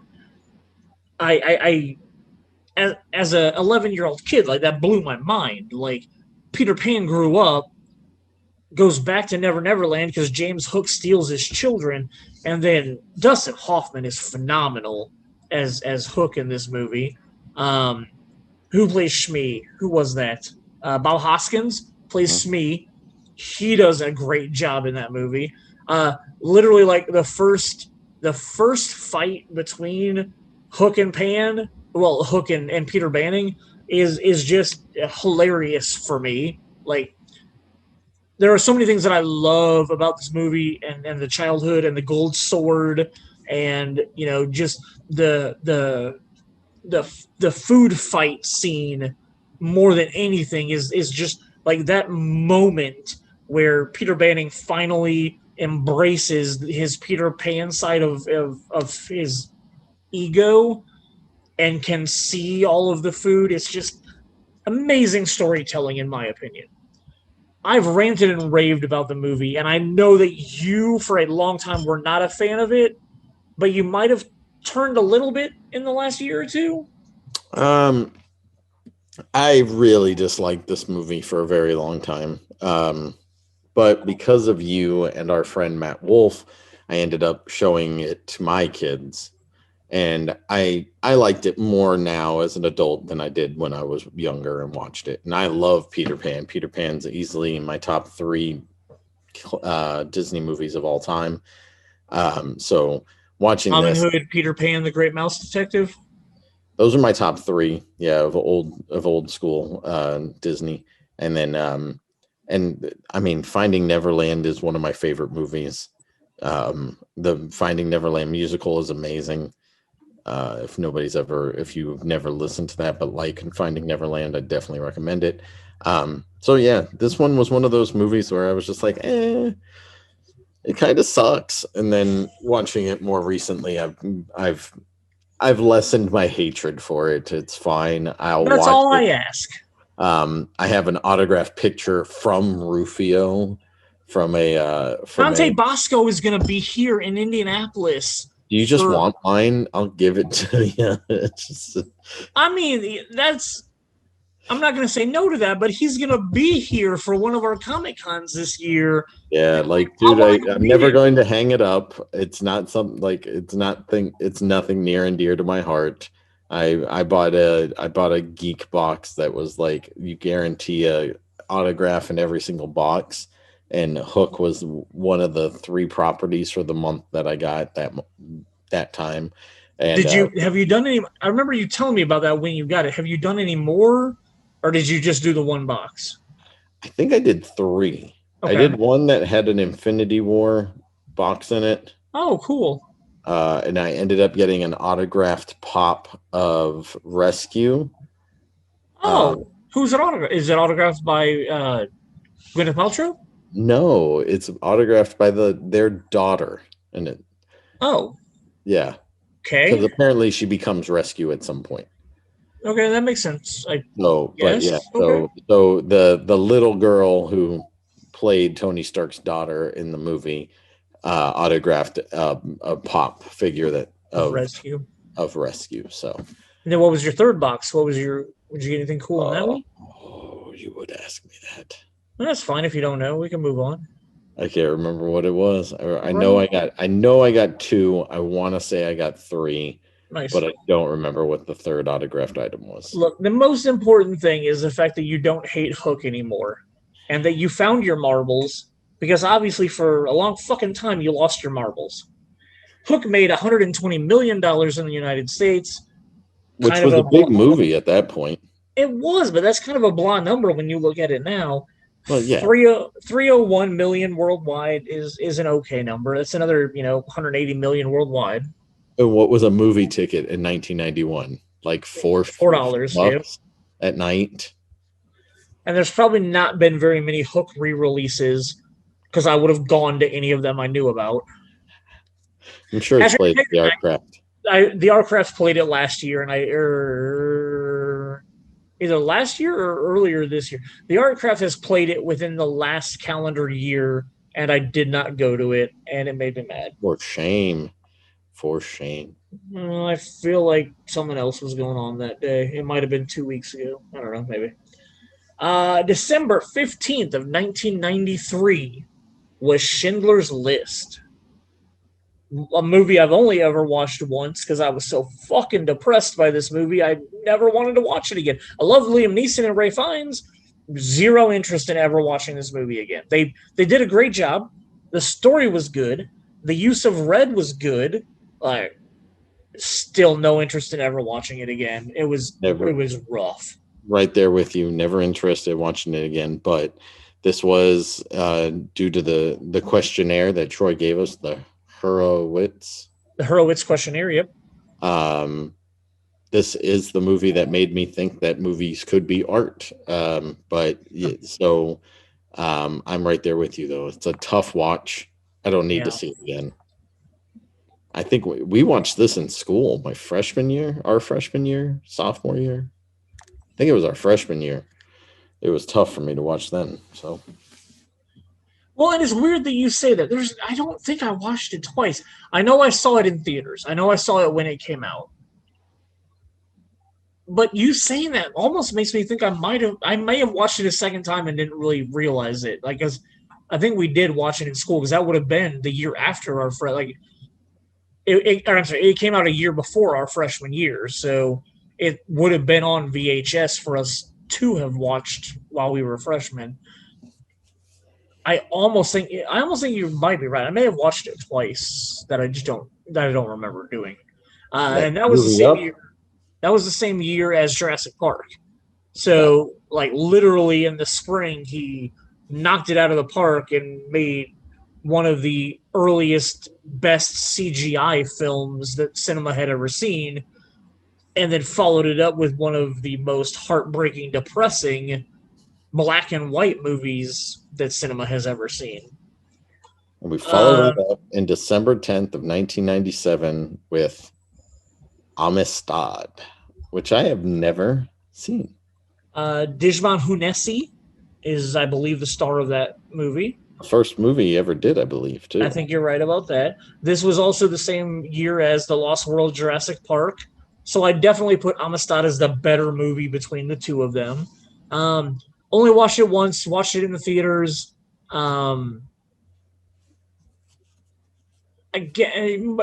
it's right up there with Schindler's List for me. Like, I only ever watched it once because I really just didn't enjoy the emotional experience of it. That just made me never want to watch it again. Like, slave trading is not really something that I give a shit about. Not something I want to watch a 2-hour movie about. It was a very powerful and impactful story. Again, not something I ever wanted to watch again. All the acting was great in it. Spielberg's direction was great in it. But it was again another rough movie for me to watch. We go 5 years into the future. He was apparently busy releasing a couple of summer movies, maybe, where December 25th, Christmas Day of 2002, we got Catch Me If You Can. Literally one of my favorite Spielberg movies of all time. You have two of the best actors that are currently working in Hollywood right now, with Leonardo DiCaprio and Tom Hanks in this movie. Tells the story of a kid who decides to run away from home because of crazy stuff going on, and he starts forging checks left and right. Shane tends to not like this movie because of the fact that it glorifies somebody breaking the law and doing bad things, when it's not that at all. It's a personal story, and I think it's. Let's address something real quick. That's not necessarily why I dislike it, because I love the movie Blow. I think Johnny Depp is phenomenal in the movie Blow, and for 90% of the movie, he's doing shit that no human being should do. He is a drug trafficker, the biggest drug trafficker of cocaine in the 70s in the United States. But in the end, he gets what's coming to him. Like, all of his people rat him out. All of his people get him arrested. He goes to prison, and his daughter fucking hates him. Like, I understand that. Johnny Depp, the character of George Young, is glorified through the first, 2/3 of this movie. I'm doing all of these drugs, and I'm making all this money, and this is how I'm doing so much great stuff. But then, he still has repercussions for it at the end. Then you give me Catch Me If You Can. Very similar plot. He's doing all these terrible things. He's forging identities. He's traveling all over the world, stealing money, doing all this terrible shit. And what's his punishment? Oh, he gets to do some TED Talks about it. He goes to jail. Doesn't go to jail. Yeah, he went to jail. And then he went to work for the FBI to help the FBI learn how to stop other people from doing what he did. So didn't really serve very much jail time for what he did. He ended up getting a job with the FBI because they rewarded him for being a bad guy. So when we finished World War II and brought over all the German scientists to start working on things for us, shouldn't they have just gone to jail and not ever done anything for us? I feel like we are comparing apples and peaches with that analogy. So here, but it's about a tortured young person who has nobody. He feels like nobody loves him and nobody cares about him. So why should he care about the system that's put in place in front of him? Now, what's weird to me is that somebody who loves Peter Pan and loves Peter Pan syndrome as much as you do is not okay with somebody, with a teenager acting out and a teenager getting caught and thrown in jail, but then using his powers for good. So his redemption comes in the fact that he's helping keep other people from doing things a lot worse than he was, even though he was doing bad crap already. But at least he's trying to atone for his problem, what he did negatively. I love this movie. Their banter between the two of them is fantastic. I think that it's this longing to belong somewhere that is driving Leonardo DiCaprio's character to run constantly from a broken home, whose dad was kind of a swindler, and his mom like moves on and starts a brand new family with somebody else and kind of forgets about her son altogether. And it's literally just a broken and torn down little boy who feels like he has no place in the world. And so he's doing whatever he wants to do because he truly believes that it's not that bad. And then once he gets caught, once it gets to the point where he's going to get killed for doing what he's doing, he finally decides to give up instead of dying. So like, I don't know. I have no problems with this movie. I think it's fantastic. It does normalize what he was doing, but it also humanizes him to me. So yeah, it's just, man, I like the first. I like cinematically, like the first 2/3 of the movie. Like, I agree with you that. What's that? Oh, it's just the joke that Tom Hanks tells. Gotcha. Knock, knock. Like, you're right that their banter is good, and these two actors work very well together. I hate the fact that somebody who does so much bad shit just gets rewarded for it and glorified in the end. Like, that's like literally what I said about Blow. Like, the guy does a lot of bad shit, and then you see how it fucking destroyed his life. Ocean's 11. Oh, don't do it. No. Oh yeah, because I will go there because this movie feels kind of Ocean's-esque to me because of like the smoothness and the cool that Leo's character exudes throughout the whole film. You also got Amy Adams in this movie before she was really Amy Adams. There's tons of people in this. Martin Sheen, Christopher Walken is in it. Yeah, there's just tons and tons of great actors. Christopher Walken is dead. Yeah, that's what I thought.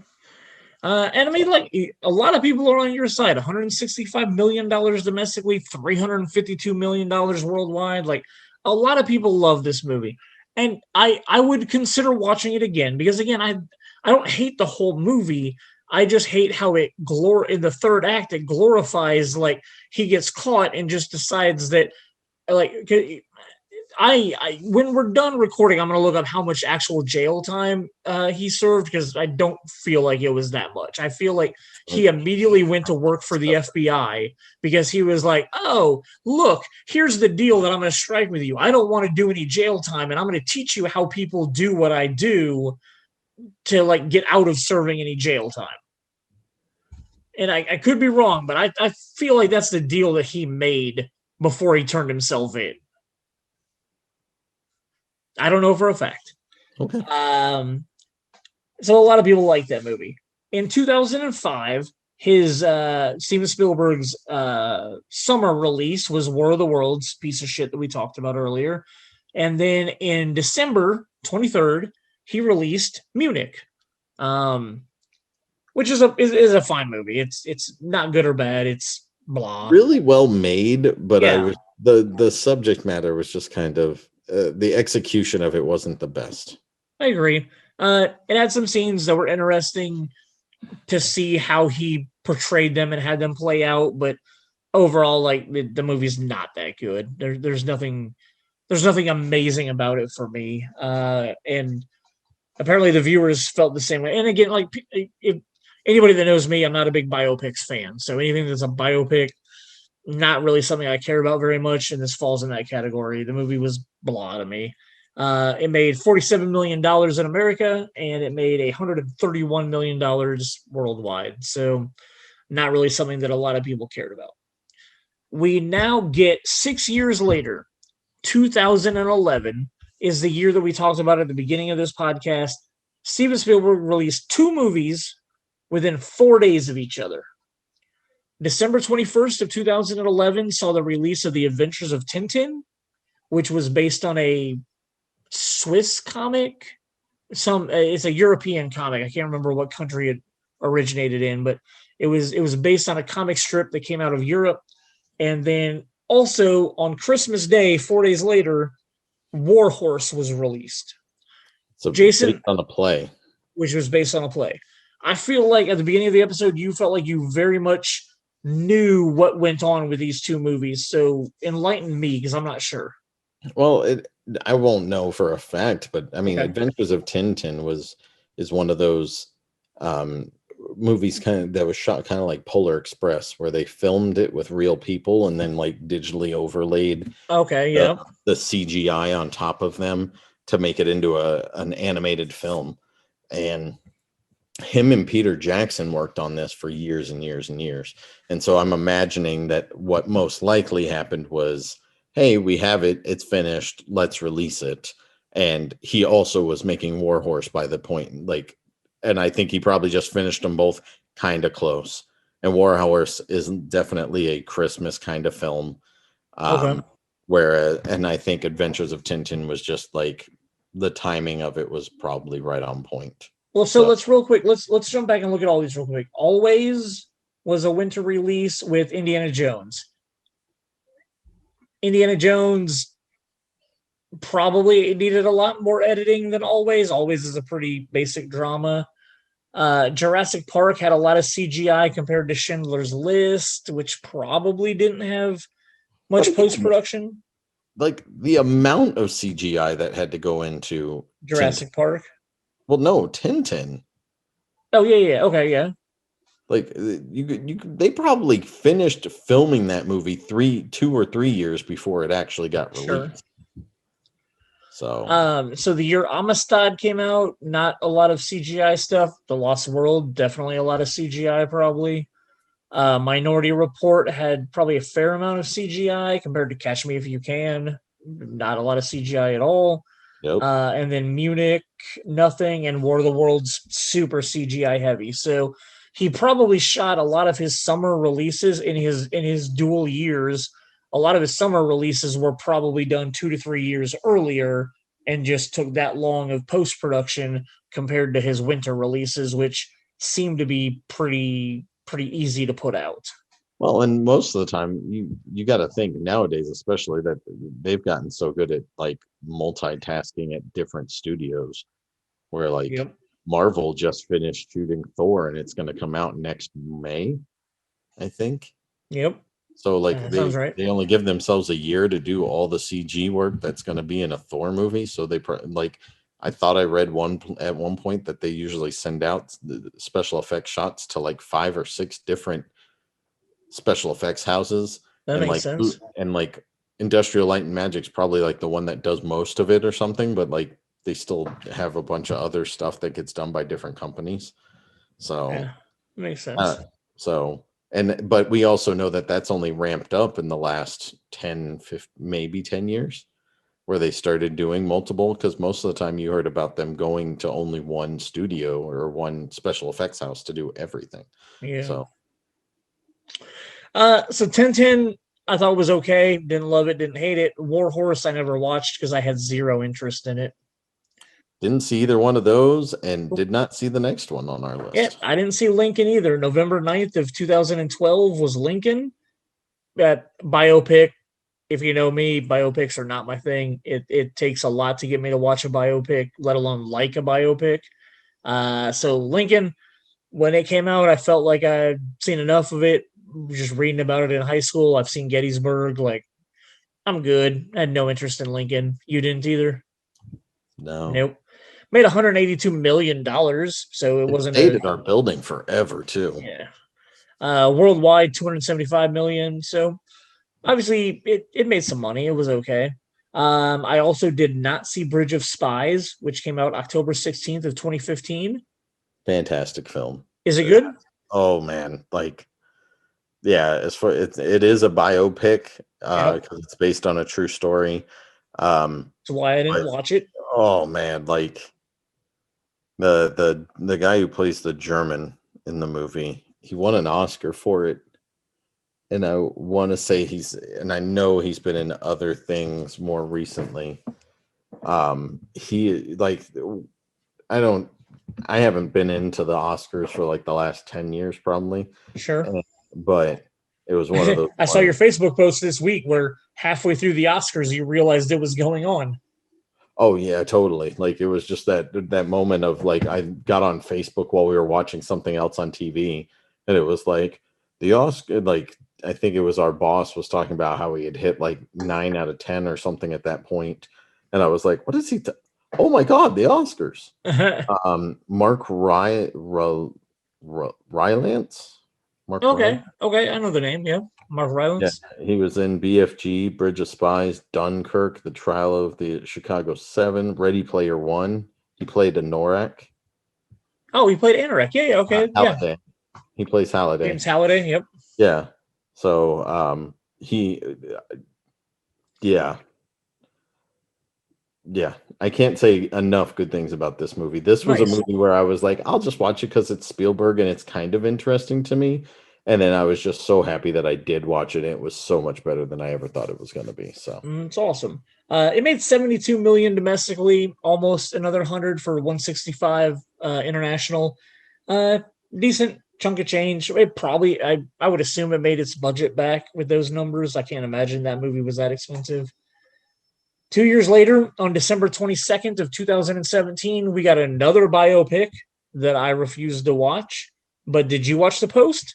I did not. I'm Okay. kind of sick and tired of mainstream media and acting like they are God's gift to our information. That's Tom Hanks and Meryl Streep, right? Yeah, You're a Tom Hanks lover, so I'm you surprised would you have didn't thought watch I would this. have jumped right on to Yeah. watch this movie, but I really like from a political standpoint, it seemed like this was made specifically because of Trump going after newspapers and calling people fake news at that point in time. Oh, okay. So it felt to me like it was literally like, well, this is what journalism could be or should be or was or something. And I don't feel, and while it might have been what it was back then, I don't believe that the mainstream media and journalism is anything. I don't believe in integrity in them at all anymore. I Nope. think that they bid to they bow to the highest bidder, whoever's playing their ad revenue. There was some stuff that came out of out of a Fox Houston station just today that talked about how they manipulate the news depending on who they were getting advertising money from. And That's a sad lot to of fucking hear. and it's disgusting because of the simple fact that we should be getting news. In my opinion, and being the way that I am politically, I think I've known that the media has been biased for a long time. Well, let me rephrase that.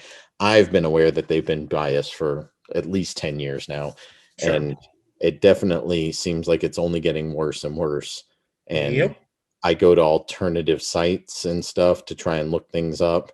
And granted, I look things up that are probably more right slanted than left slanted. And I'm aware of that, but I also don't trust them fully either. So it's not like I'm sitting there with rose-colored glasses going, well, this side, the right side, they're telling everything the truth, and that side's lying. It's like, no, both sides are just lying, and I'm trying to figure out which one's actually close to the truth. Sure. I feel like a lot of them just give you a little nugget of truth, but then put a bunch of crap on top of it to spin it the way that they want it. And the Post is not something that I was interested in, because that, and what's the one with Robert Redford with back in the day, All the Dustin King's Men. yeah, Dustin Hoffman and him. Yep. About Nixon. It's like, yeah, they might have had integrity at some point in time. That's a very good possibility, but I don't feel like they do anymore. So I just don't give a flying fuck about any media outlet for the most part. So understandable. So the last movie, there's absolutely no way that either of us can talk really about it. What? Well, I've because already seen it. It comes out December 10th of this year.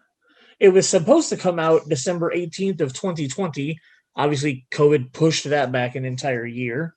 Steven Spielberg's next upcoming film is a remake of the Sharks and the Jets story with West Side Story. I'm glad they did not update it doesn't look like they updated it to current times. Agreed, and I'm so happy about that. Yeah, looks like it's kept in the 50s, 60s era, and thank goodness, because it would not have worked as a musical for a current time frame, in my opinion. But I like the original musical. I mean, I'm not a diehard West Side Story person, but I like the movie. 56-ish, I think it came out, or whatever, mid to late 50s. I don't even want to try and guess, because I'd be wrong. So, I mean, I liked that version. I'm interested in watching this version. The preview looks good. It doesn't look like shit, but, I mean, it's West Side Story again. I already know the story. I already know the music. My problem with this musical is I seriously believe that every single song is crap except for, like, really? 3 songs. There's 3 songs that I like. And when you watch the stage production of it, 61. I was close, but off. 61. When you watch the stage production of it, or when I watch the movie, the best thing in it is America. It literally steals the show. Everything else after it kind of is on a lull, and anything before it is not up to par. But I also like Tonight, and I also like oh my goodness, Dance. What's the song? Dance. I can't remember off the top of my head. The one you're thinking of, is that the Sharks and the Jets and the snapping and all that? No. No, you don't like that? It's more you're gonna make me look it up. So but yeah. Well, so West Side Story, I think, is just, it's very dated, and Something's Coming. Sorry, that's the name I was thinking of. Okay. Something's Coming, America, and Tonight are all wonderful songs. And I really like One Hand, One Heart. So maybe I've got 4. I mean, it's literally just Romeo and Juliet set in New York City. Like, it's... Yeah, but now I'm looking at it and I'm like, One Hand, One Heart, and then Somewhere. Those are cool. I really hate G Officer Crumpkey. That's a horrible song. I don't like, it doesn't work for me. Maria's really good too. So I will say that they have some good songs, but by far I think America is the best song. I think I'll watch it because it's a musical and I'm a musical fan. Sure. And because I'm a Steven Spielberg fan. But I'm not holding on to hope for it to change my mind on the whole musical as a whole. So okay, understandable. So, and dude, way back in the, sorry to interrupt real quick. No, go for it. So in the mid 90s, late 90s, one of the local community theaters did it, and somebody that we know was in it, and they were somebody that we know. Tell me who it was. No. Yeah, I don't want to name names. Okay, all right, okay. We know her sister. I don't know if you know this person in particular, but she played Like Maria. literally, when we're done recording, you have to tell. I don't know who you're talking about. You have to tell me. So she played Maria, but they brown faced her. They literally What? but this is the middle of the 90s, right? So like her skin, she smeared like makeup on her skin to make her look darker and look Puerto Rican. Yeah. So it's one of those things where Oh, you can't again, do when that we're done nowadays. recording, you can't not tell me who this is. I need to know. You can't do that nowadays. They No. make sure they get a Hispanic lady who is well tanned. Yeah. So, but yeah, I just thought that it's one of those things that pops into my head when I think of West Side Story, and I'm just like, ooh, yeah, can't do that anymore. Interesting. So those are well, I mean, that's honestly literally Steven Spielberg's entire film career, aside from the two movies that we didn't talk about. He only ever released stuff in the summer movie window or the Christmas movie window. And that was it. I mean, he had, like we said, Ready Player One was March, so it was a little outside of that. He had his July 1st release, but like for the most part, those are the only times they released Steven Spielberg movies. Before we wrap up the episode, I just want to address he was involved in a couple of other really big franchises, specifically as a producer. He produced the Back to the Future franchise, which is obviously one of a sacred part of my life. He did the Men in Black movies. He was a producer on Taken. He did Who Framed Roger Rabbit, which is a great movie. He did the entire Transformers franchise, so he bankrolled Michael Bay a lot. He did J.J. Abrams' Super 8, which I think is an amazing movie. Real Steel with Hugh Jackman is a phenomenal movie that he was a producer on. He did both of the Zorro movies. First one's great, second one sucks. Agreed, 100%. He did Gremlins back in the 80s. He produced Did you do that. Gremlins 2? I would assume so. I don't remember looking specifically at that, but I would assume if he produced the first one, and I think both of them are Amblin movies, so yeah, I think he probably did the second one also. And then he also dipped his foot into Poltergeist, The Twilight Zone, kind of doing some wannabe scary-ish type stuff. So those are some great franchises and big movies that I love and enjoy that he had a hand in. He did two miniseries. I believe they were both on HBO. Go ahead. Did you say Band of Brothers and Yeah. Flags of Our Fathers? Flags of Our Fathers was the Clint Eastwood movie, so that's not a mini series. Oh. Oh, okay. What? Hold on, it might have been Pacific. The Pacific. Okay, maybe that's what it was. I thought he had a second mini series that he produced also. Dude, his producing credits are crazy. Yeah, He produced Flags of Our Fathers and Letters from Iwo Jima. So okay. He did that. Okay. Dude, he did. Oh man, The Lovely Bones, Eagle Eye, like his name on a bunch of these is crazy. Sure. Let me do the last couple of TV shows that I have written down, and then you can look through and find anything that I missed. As a kid, he produced Tiny Toons and Animaniacs, two cartoons that I watched. What's that? For children, not as a kid. He wasn't a kid producing those. When I was a kid, he made those movies or those TV shows for me. Tiny Toons, Animaniacs. I watched those a lot as I was a kid. One of my all-time favorite television series is a show called Smash. And I know that Jason doesn't like the second season very much, but I love both seasons of Smash. I thought it was a great show. He was the only producer of the first season, though, on that, wasn't he? Didn't he walk away after the first season? Oh, he may have. I didn't pay attention to his episode count when I wrote down that he was a producer on it. It says he did 32 episodes, so that's both seasons. So that's both seasons. Okay. He did the TV show Falling Skies, which went a lot longer than I stuck with it. As an alien show from Steven Spielberg, I was interested. Loved the first season. I can't remember who the main guy was in the show, but I liked him. It's Noah Wiley. Noah Wiley, yeah, thank you. Second season, I lasted 2 or 3 episodes and just kind of felt like it jumped the shark for what they set up in the first season. Terra Nova, I enjoyed. He produced that. It was a sci-fi series on Fox, time travel, going back in Dinosaurs. time. What's that? Wasn't it dinosaurs too? Dinosaurs, yeah. They were people in the future as the Earth was dying. Were time traveling back to the dinosaur era to try to. They weren't trying to save the future, which I thought was cool. They were literally trying to bring back everybody from the future to like the start of Earth to basically just like start over. I also thought was interesting about that show was the fact that apparently I gave up on it before the end, but apparently at some point in time you find out they're actually traveling to like different timelines. Yeah.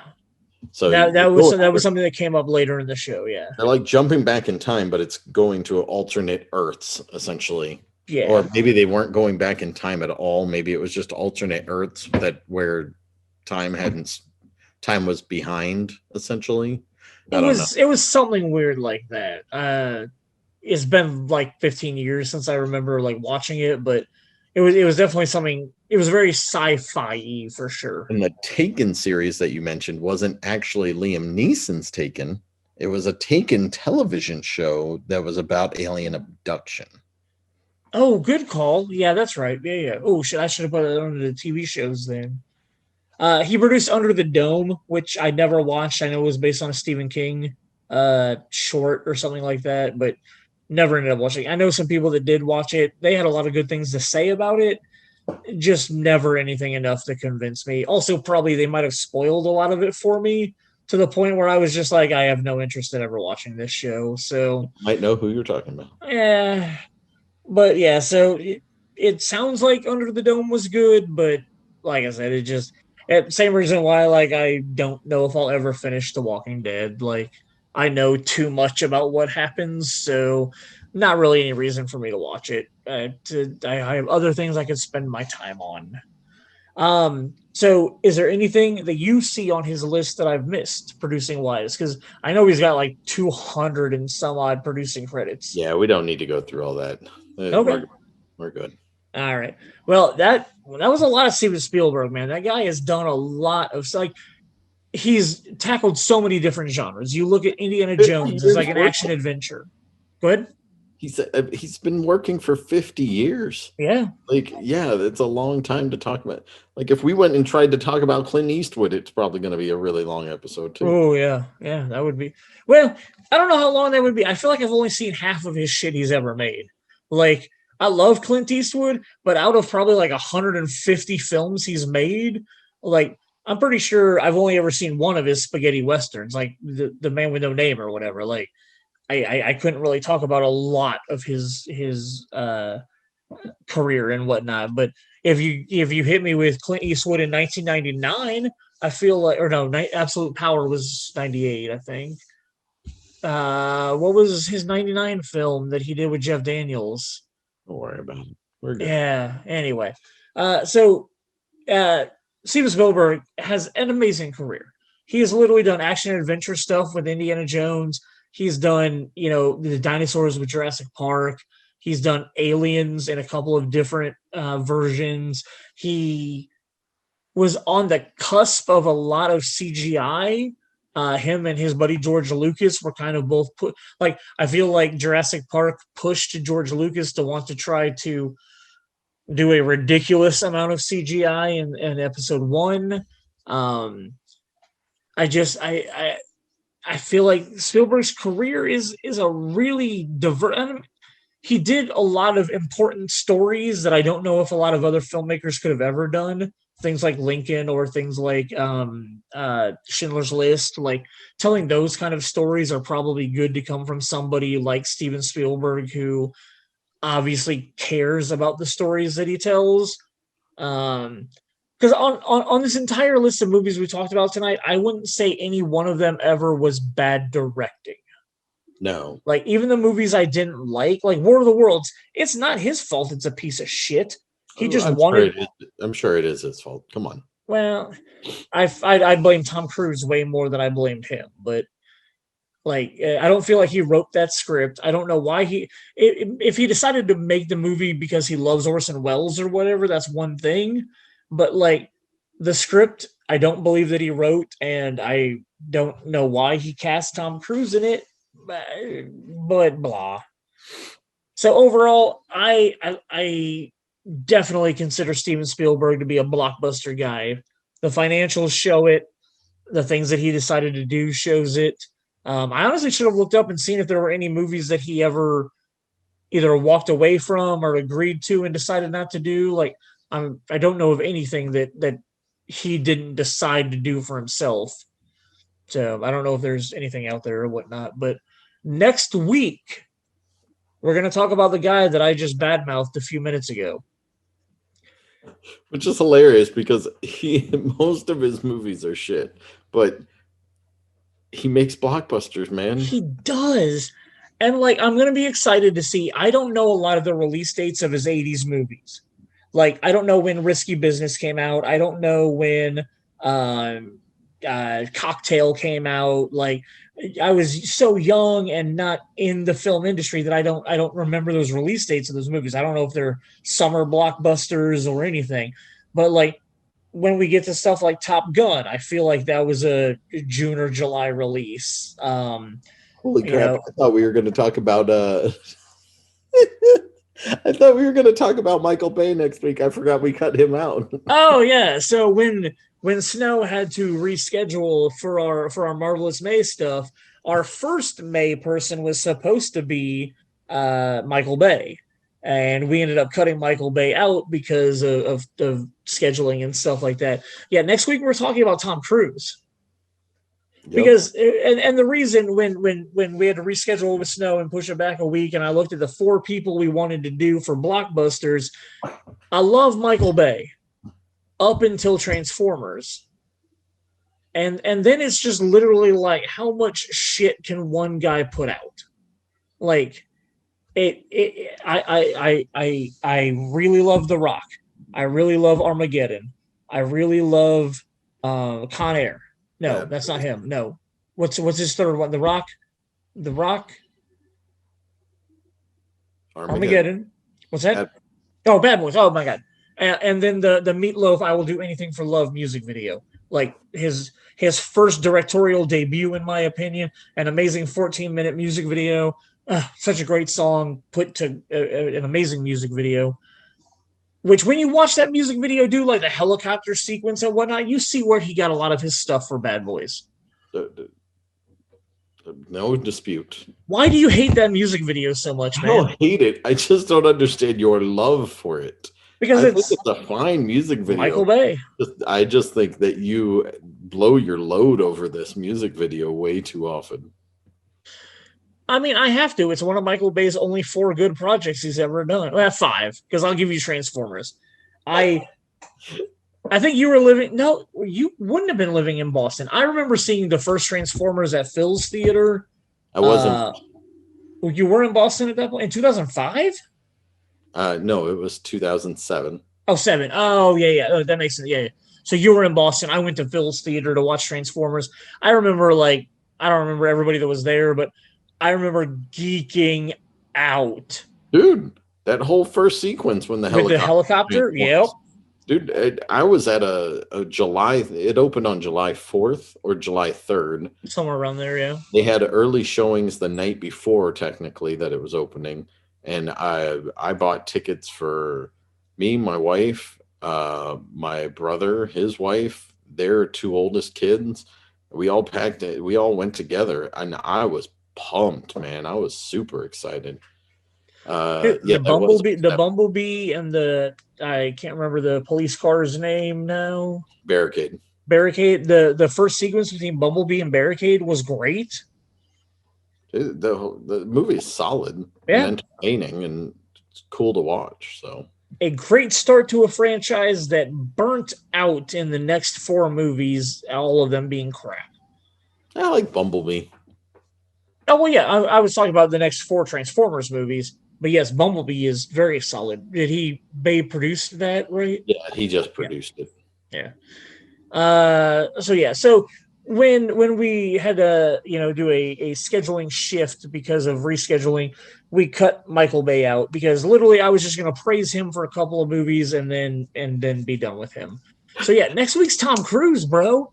We get to talk about Tom Cruise and the Mission Impossible franchises and all the money that's made, and we get to talk about Top Gun, and we get to decide if we think Top Gun Maverick is going to be any good. Like, yeah, next week is all about the dude who, 3 or 4 of his movies were directed by Steven Spielberg.